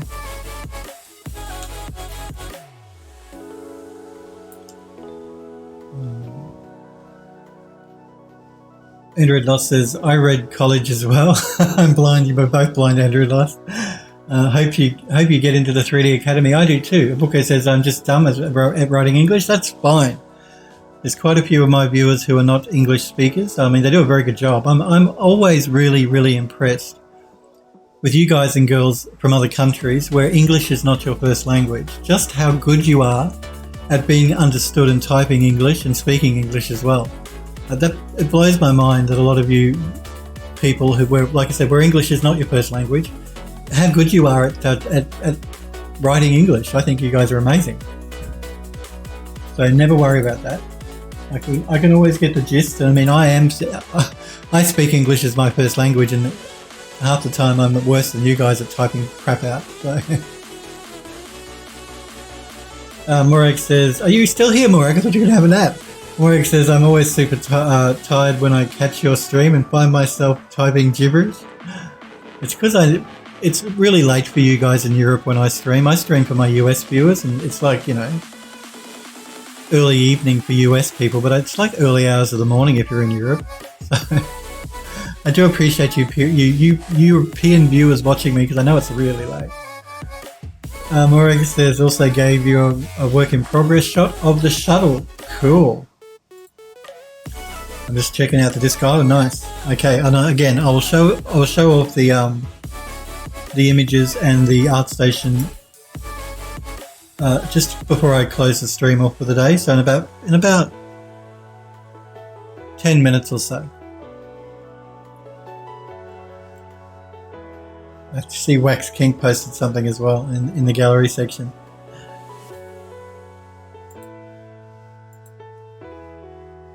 Andrew Lost says, because us Americans and fake Americans sometimes only speak one language, we only speak one language here as well. Devizo says, I'm Portugal, learning more than one or two languages is very important. And again, I've noticed from my European people, viewers, they can speak multiple languages. And I find that so cool. I'm in awe of you guys that can speak multiple languages. I really am. Devizo says, for many reasons about learning more than one language. Choco Minty says, yeah, it's 5:30 a.m. Man.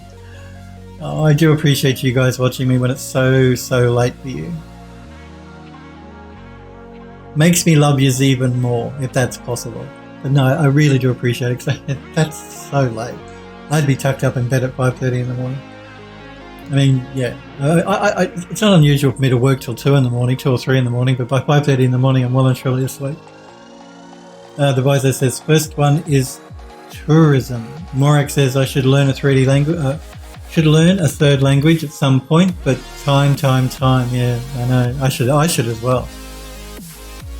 When I was in college, or high school, as we call it here, I did learn, I learned Japanese, I learned Japanese and German, but I haven't kept that up since I was in high school, and that was a very long time ago, so I've forgotten it all anyway. I'd love to learn another language. I'd actually like to learn Italian, I think. I'm going to duplicate this ceramic. I'm going to change the colour of the one at the top, and I'm going to make it a bit darker. I'm also just going to throw in a little bit more yellow, not quite that much, just a little bit. So we have our underlying white ceramic, and then I've just put this slightly darker, slightly more orangey yellow version on top. And I'm going to go and put a smart mask down. And let's go with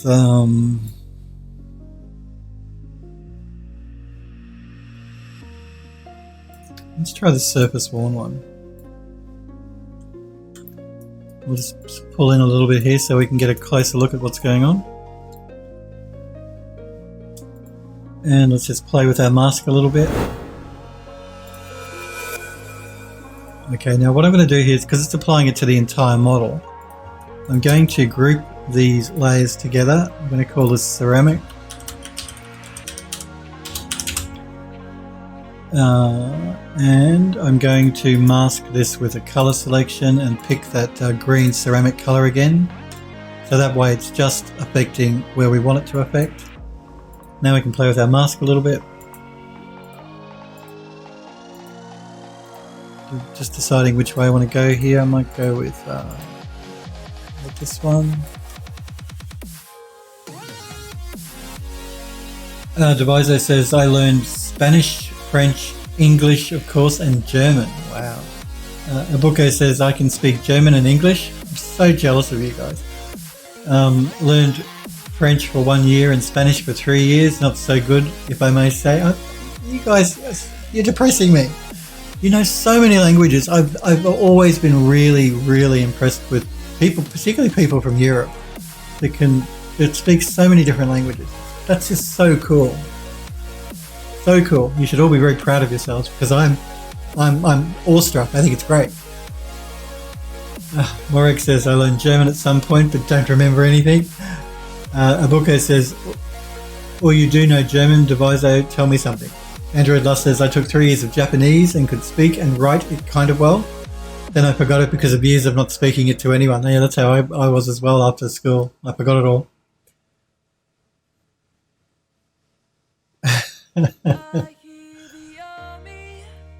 And they're talking German and I can't understand what they're saying. So I'm just going to pull in a little bit on the global balance. Pull back a little on the global contrast.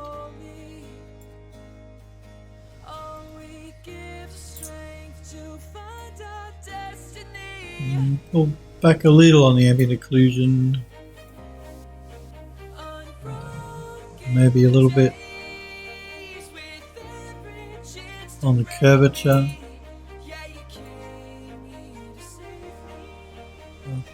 Pull back a little on the world space normal. I'm just going for, I just want a bit more of an interest going on in the porcelain. That's why I'm adding this second colour, and I may even end up adding a third colour. Position gradient, no, we'll keep that where it is. And thickness.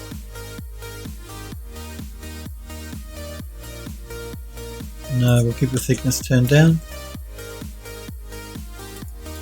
What I'm actually going to do here is I'm going to throw down another material. For this one I'm going to use, actually, I'll do that at the end. Let us choose a gold now for the base. So I'm going to go into my smart materials. And we're going to find a nice gold that we can use. Let's go with, let's try this one.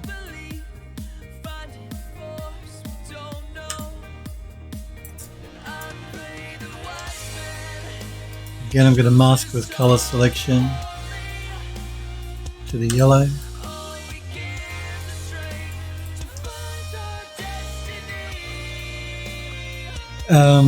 Devizo says, but I think I don't get lost in Berlin. Abuko says, what program is this? And Devizo says Substance Painter. It is indeed Substance Painter that I'm using. Made by Adobe. Used to be made by a company called Algorithmic, but Adobe bought them. Substance Painter is magic. Android Dust says it is. Morek says Love and Life, also Designer. There's Substance Designer is a separate program. This is Substance Painter. Also Ryzen UB, also Blender, that's right. But yes, it's a program called Substance Painter. I will throw a link in for you, hang on.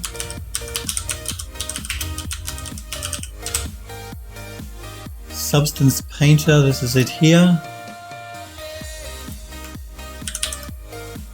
And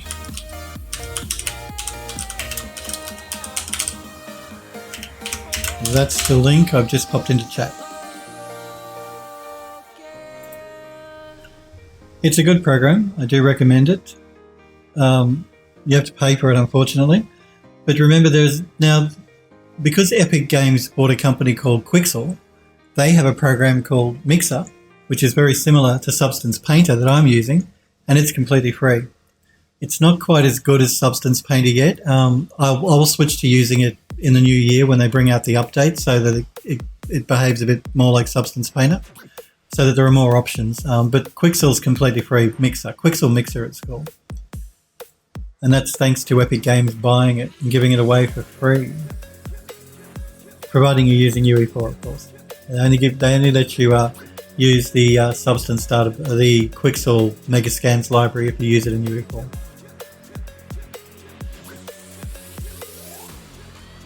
And Morik says, oh, and Houdini. Abuke says, I'm using Maya right now. Maya's good. A lot of guys and girls in my chat like Maya. Yes, well, there you go. Android Lust likes Maya as well. I use 3D Studio Max, of course. I'm a Max guy. I love Max. Max is my baby. My little baby Max. But that's because I've used Max for years, so I stick to what I know. I'm just going through this to see if I want to make any changes to anything.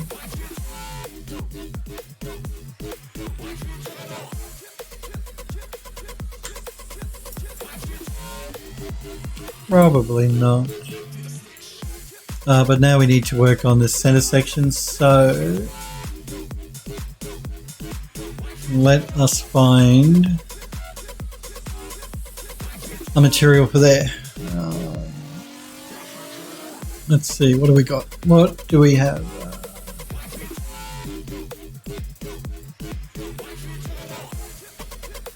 Let me again do a mask by color selection.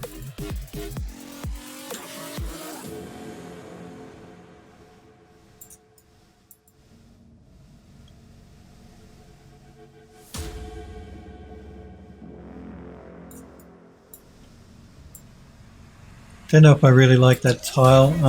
Let's just play with the scaling a little bit to see if we can get something.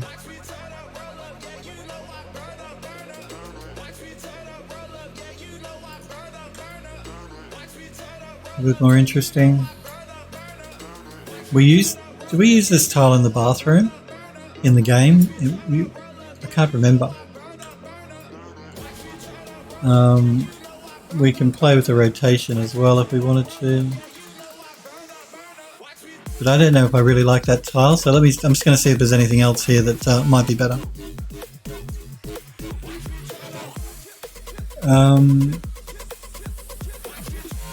Abuke says the fun thing about Maya is that you can get it for free for 3 years and can replenish it, but it's a student version, so you aren't allowed to make money with it. The same with 3D Studio Max. I've mentioned it before, Abuke, but thanks for reminding me to mention it again. Yes, if you want to use, there's a few different Autodesk programs that if you're a student and you have a student email, that's all you need. You can get a free 3-year license from Autodesk for Max, for Maya. There's, like I said, a few different programs from Autodesk that you can get a free license, 3-year license. It's a student license. You can't create anything commercially with it, but it's completely free and fully functional for 3 years. And all you need is a student email address. You can do that directly through Autodesk's website. And that's a great thing that Autodesk provide. In my opinion, I think it's great. So you are correct, Abuko. That's a good thing to point out, to remind people about. So you too can use Max or Maya and not pay for it if you're a student for 3 years. You get a free license from Autodesk. Morak says, how do they even know you make money with it? I don't know. I'd be careful though. I mean, if you do and they do catch you, then you're going to be in trouble. But how they would find out, I don't know. Android Lost says, that's with all Autodesk products? Yeah, I thought it was most of them. Android Lost says to Morak, honestly, I don't think they would know unless you're a studio using the educational version. You might find that when you save out a file, there might be something in the metadata that's actually stored in the metadata, which a lot of us forget is there because we don't see it, we don't think about it. But all sorts of different information can be stored in metadata with a file. So bear that in mind. Legmog says, hello, video and pictures uploaded in the gallery on Discord. Oh, cool. I see you posted them in the Discord. Now we're going, okay, you might start looking at the work you guys have posted in the Discord. We'll pick this up tomorrow. So I'm just going to do a quick save. I want to swap out that tile. I don't like it, but for the moment, we're just going to save into our vases folder, vase. We're calling this vase 1, vase 1. And I'm just going to check out the work you guys have posted in the Discord. So again, if you're new to my channel, you want to know more about me, go to phildoes3d.com. So my Twitch username, phildoes3d.com. You can look at my gallery, you can look at my art station, there's links to my social media and all that sort of stuff. But we're going to check out some of the work you guys have posted now in the gallery. I'm going to start with Morak's Space Shuttle here.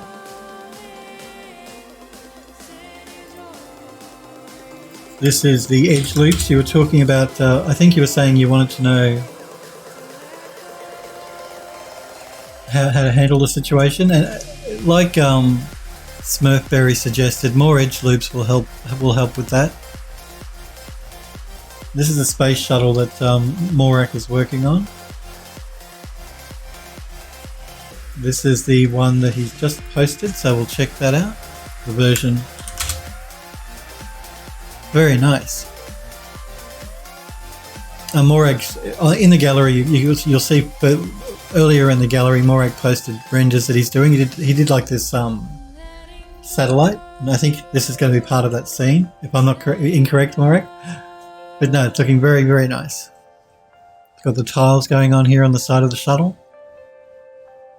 Nicely modelled. Looking great. Morag says I ended up retopologizing it in ZBrush and skin wrapping things. Okay. It looks nice. It's nicely wrapped. I can't see any problems here with the mesh that I can spot.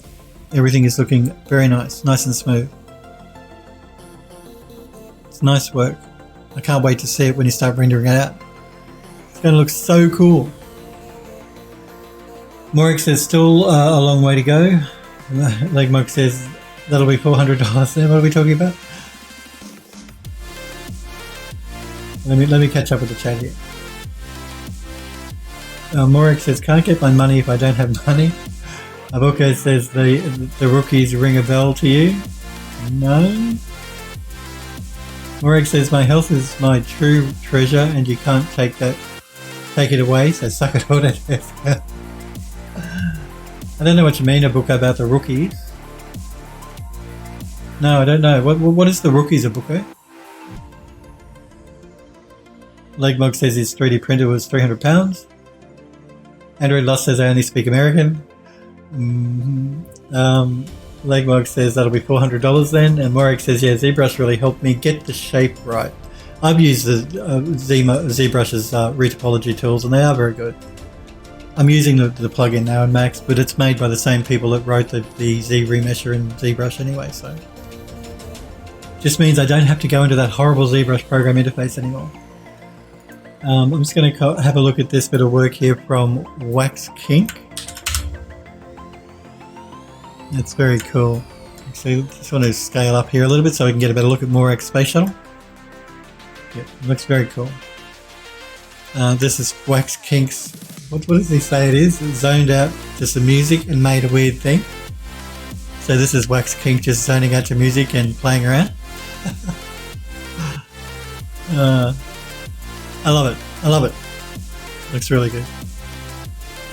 Android Lost says that's crazy. It is crazy. This is Wax King's mind when he's listening to music.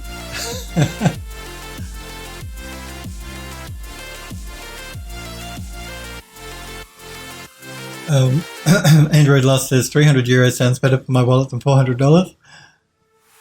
Morag says Blender got a retopology tool, but by the same dude as well, but ZBrush is kind of better. I think Cinema 4D got a tool as well. They released a plugin for a whole lot of different versions of 3D software. I know Maya got one. I know Max got one. I'm pretty sure Cinema 4D got one. I think Blender might have even got one. Oh, sorry, you mentioned Blender. Yeah. Devizo says, never tried ZBrush. Look, it's the best sculpting program for 3D sculpting program, but man, the interface is horrible. The guys will tell you I really like a nice clean interface when I work, and ZBrush's interface is just terrible. It's nested with nests within nests, and it's made by a French company, Pixologic, and the French have their own way of doing everything. I really don't like the interface. The software is very good, but the interface is terrible. Morik says, Devizo, you will love it. It's weird with the user interface at first, but this is the most art 3D software there is in my opinion. I'm not denying it's a good program. Just saying the interface is horrible for ZBrush. Android Lust says to Devizo, if you get a chance to learn it, you'll love it besides the user interface. That's true, you will. And it is used a lot. Euro, it's good to see you, Euro. How are you? How's things, Euro? What you been up to? What you doing? It's good to see you, buddy. Morik says, at least if they could let us make our own. Yeah, I agree. Look, I don't mind them having their own way of doing their interface, but like you said, Morak, give us the option to make it different, you know, to load up an alternative looking interface if that's what we want. Now, you can modify ZBrush's interface, and I've done that. You can move things around, you can pin things that you use regularly. So you can modify the interface somewhat. But there's no way to make it look completely different than the way it is. And that's what I want. I want the interface to look different. I want it cleaner. So I'm with you, Morak. They need to do something to let us... If they refuse to change the interface, at least give us an option to load up an alternative with the interface. Just for those people that want one. Euro says, it's 3 a.m. All good was playing games with mates. What game are we playing, Euro? Sniper says to Euro, hey. Sniper says, people don't want an interface they can modify. Well, I do. But what game are you playing, Euro? I'm curious. Morik says, if we were right, viva la resistance. Euro says, I fixed the Blender interface, uninstalled. Is a good look. You're playing PUBG. Ah, okay. PUBG. I see that PUBG is still in like the top 5 on Steam, in Steam rankings. So the game is still very popular. Sniper says they think they do, but they don't. That was Blender for years and people hated it. Oh, okay. Sniper says, what's PUBG? Very cheeky, Sniper. Okay, cheeky. He knows what PUBG is. He knows very well what PUBG is. This is Legmog's printer. Let's check that out. So this is the 3D printer that Legmog put. Oh, very nice. Snazzy Legmog. I like it.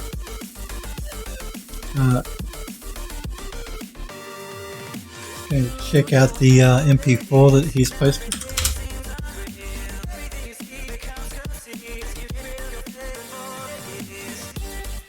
Cool.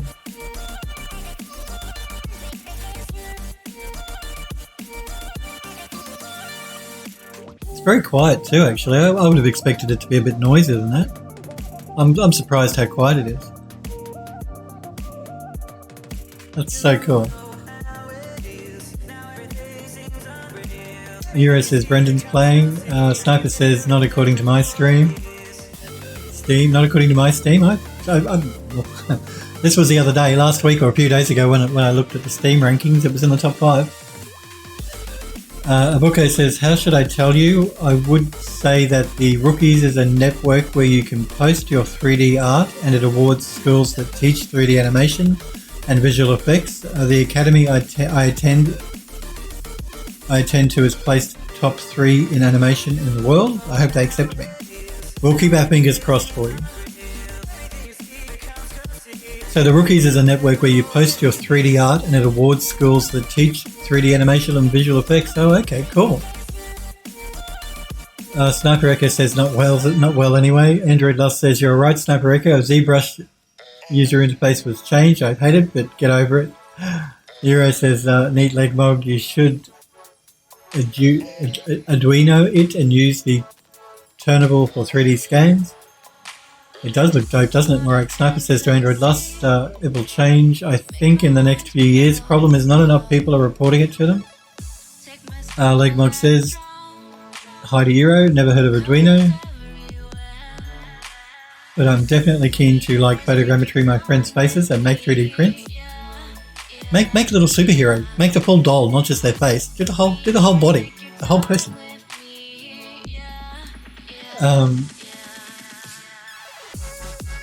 Arduino, Euro says. I'm surprised how quiet that was, Legmog. I thought it'd be much noisier than that. This is the little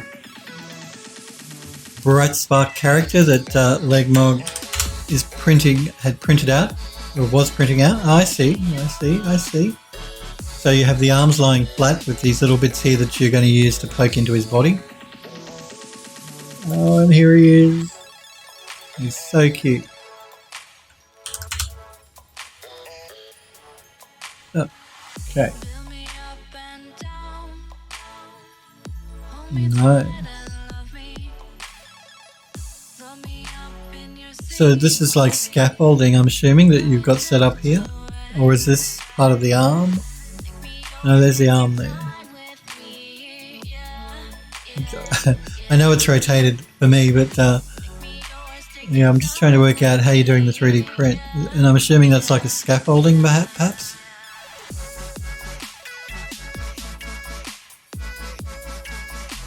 Euro says, no, I don't gain much, usually co-op or first-person shooter. Legmog says, yeah, that particular model was still a test of sorts, have much better version now. Euro says, all the old RPG.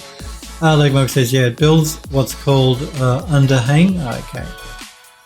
Choco Minty says, support. Legmog says, which is kind of like pillars for certain areas. Yep, I get what you're saying. But it looks like the detail it's giving you is pretty good. Very good, actually. I'm impressed. And I'm impressed with how quiet it is. Now, I also want to check out... Check out. Where is it?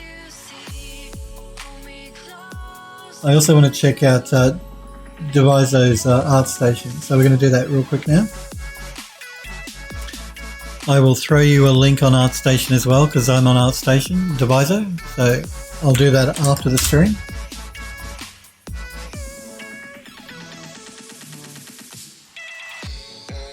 I'm just going to check out some of the work.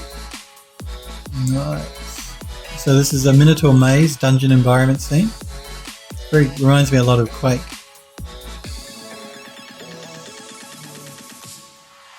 Cool. Yeah, it does. It reminds me a lot of Quake. You know, it's very cool. Very Quakey.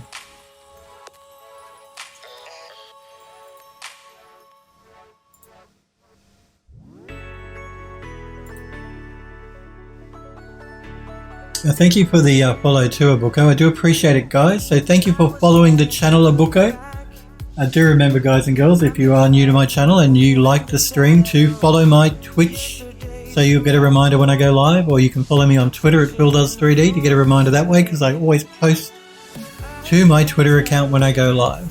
So this is very cool as well. Nice statue. This is the ancient Acropolis of Athens. Parthenon interior environment. Very nice. Okay, so you're using Substance Painter, Max, and I believe that's Unity, unless I'm mistaken. That's the Unity logo, I think. Yep, Unity. Cool. Very nice. And did you model her by hand? I love the snake here. Snake is very cool. I like the texturing you've done on the shield as well.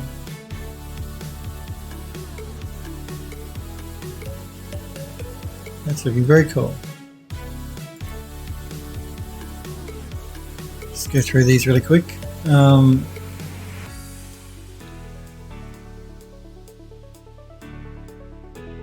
me just catch up with the chat here. See you, Morak. Sniper says to Euro, I never liked it to be honest. Sniper says, I grudge paying for something I already own, Euro says. Euro says Heretic. Sniper Echo says to Euro, I hear you. The DLC is worth the price. The game wasn't up until then. Sniper says to Bohemia Interactive, I personally think have the best non-speed tree application. Okay. Euro says not for me. It ain't gonna buy GTFO later this week. You were playing that the other day, weren't you? Euro GTFO. This is very cool as well. Post-apocalyptic ancient Egypt dungeon environment. And these are Unity renders, so this is the Unity game engine.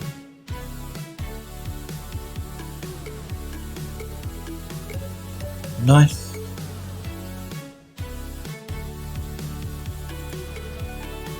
This one is a post-apocalyptic ancient environment, Giza. Cool. The Sphinx here. You've done a very nice job. Nice work. I like your texturing here on the sand material as well.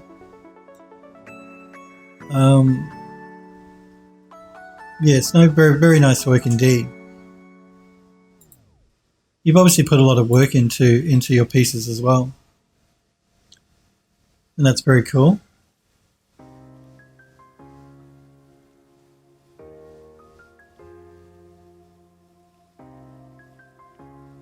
And what have we got here? This is Max, Wild West, Marcelo's Ranch.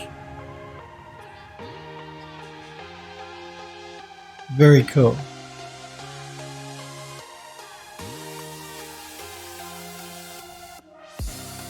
And on the train, I love the train. The train looks really cool.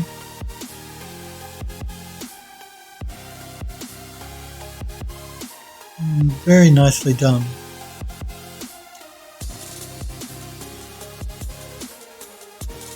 Little church looks cute. You've blended everything together nicely as far as the buildings and everything goes.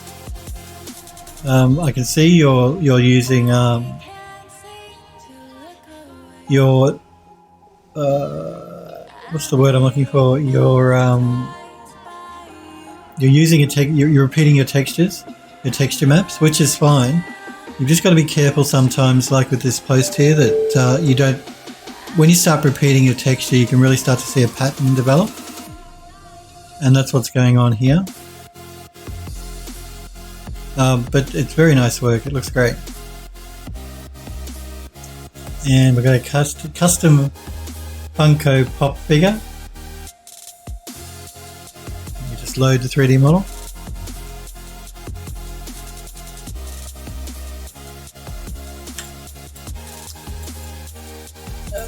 Cute, a very cute figure and nicely modelled as well.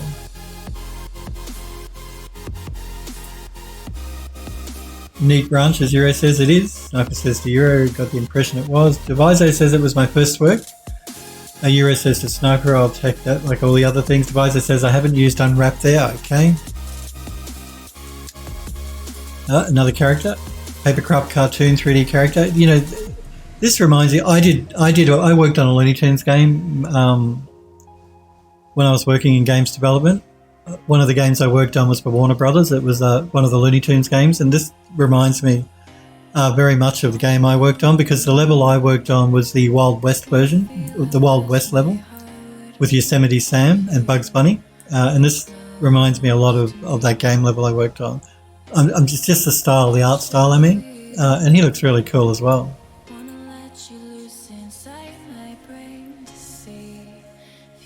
Sniper says it was public once a few years ago apparently. Euro says sew and bump on the roof tiles would be great. Some bump on the roof tiles would be great. Devizo says I don't know about it yet. Euro says to Sniper Echo, yeah, I mean you can license it but it isn't cheap. Sniper says true enough. Devizo says it was my main reference, the Looney Tune guy. Oh okay, yeah, because I worked on that Looney Tunes game for Warner Brothers. That was one of the games I worked on when I worked in games development. And again, beautiful, lovely model. I love the stylized look of the model. You've done a really good job. You've textured it up nicely as well. Okay. This is concept work, I think. Yep, nicely done. It's good to see some concept artwork as well, because it helps people see that how you got from the design stage to the model stage. And this one is the Lost Gem pixel art. Cool. And again, pixel art is an art form all in itself. And again, you've done a beautiful job. Really nice work. I will shoot you a follow after the stream, Devizo. I've got an ArtStation account, so I'll shoot you a follow.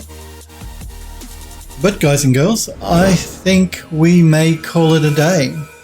I do want to thank you guys very much though for being here and hanging out and watching. I really do appreciate it. Spending your time with me while I was streaming.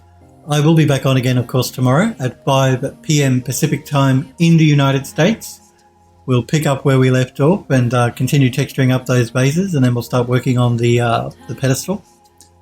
So tomorrow's work will be texture painting and substance painter. Yeah, and maybe some UV mapping again if we get to the pedestal. But you guys and girls take care. Again, thanks very much for hanging out and watching. I'll be back on again tomorrow. You guys have a good night, good day, whatever time it is, wherever you are. And hopefully I'll see you guys tomorrow. See you guys.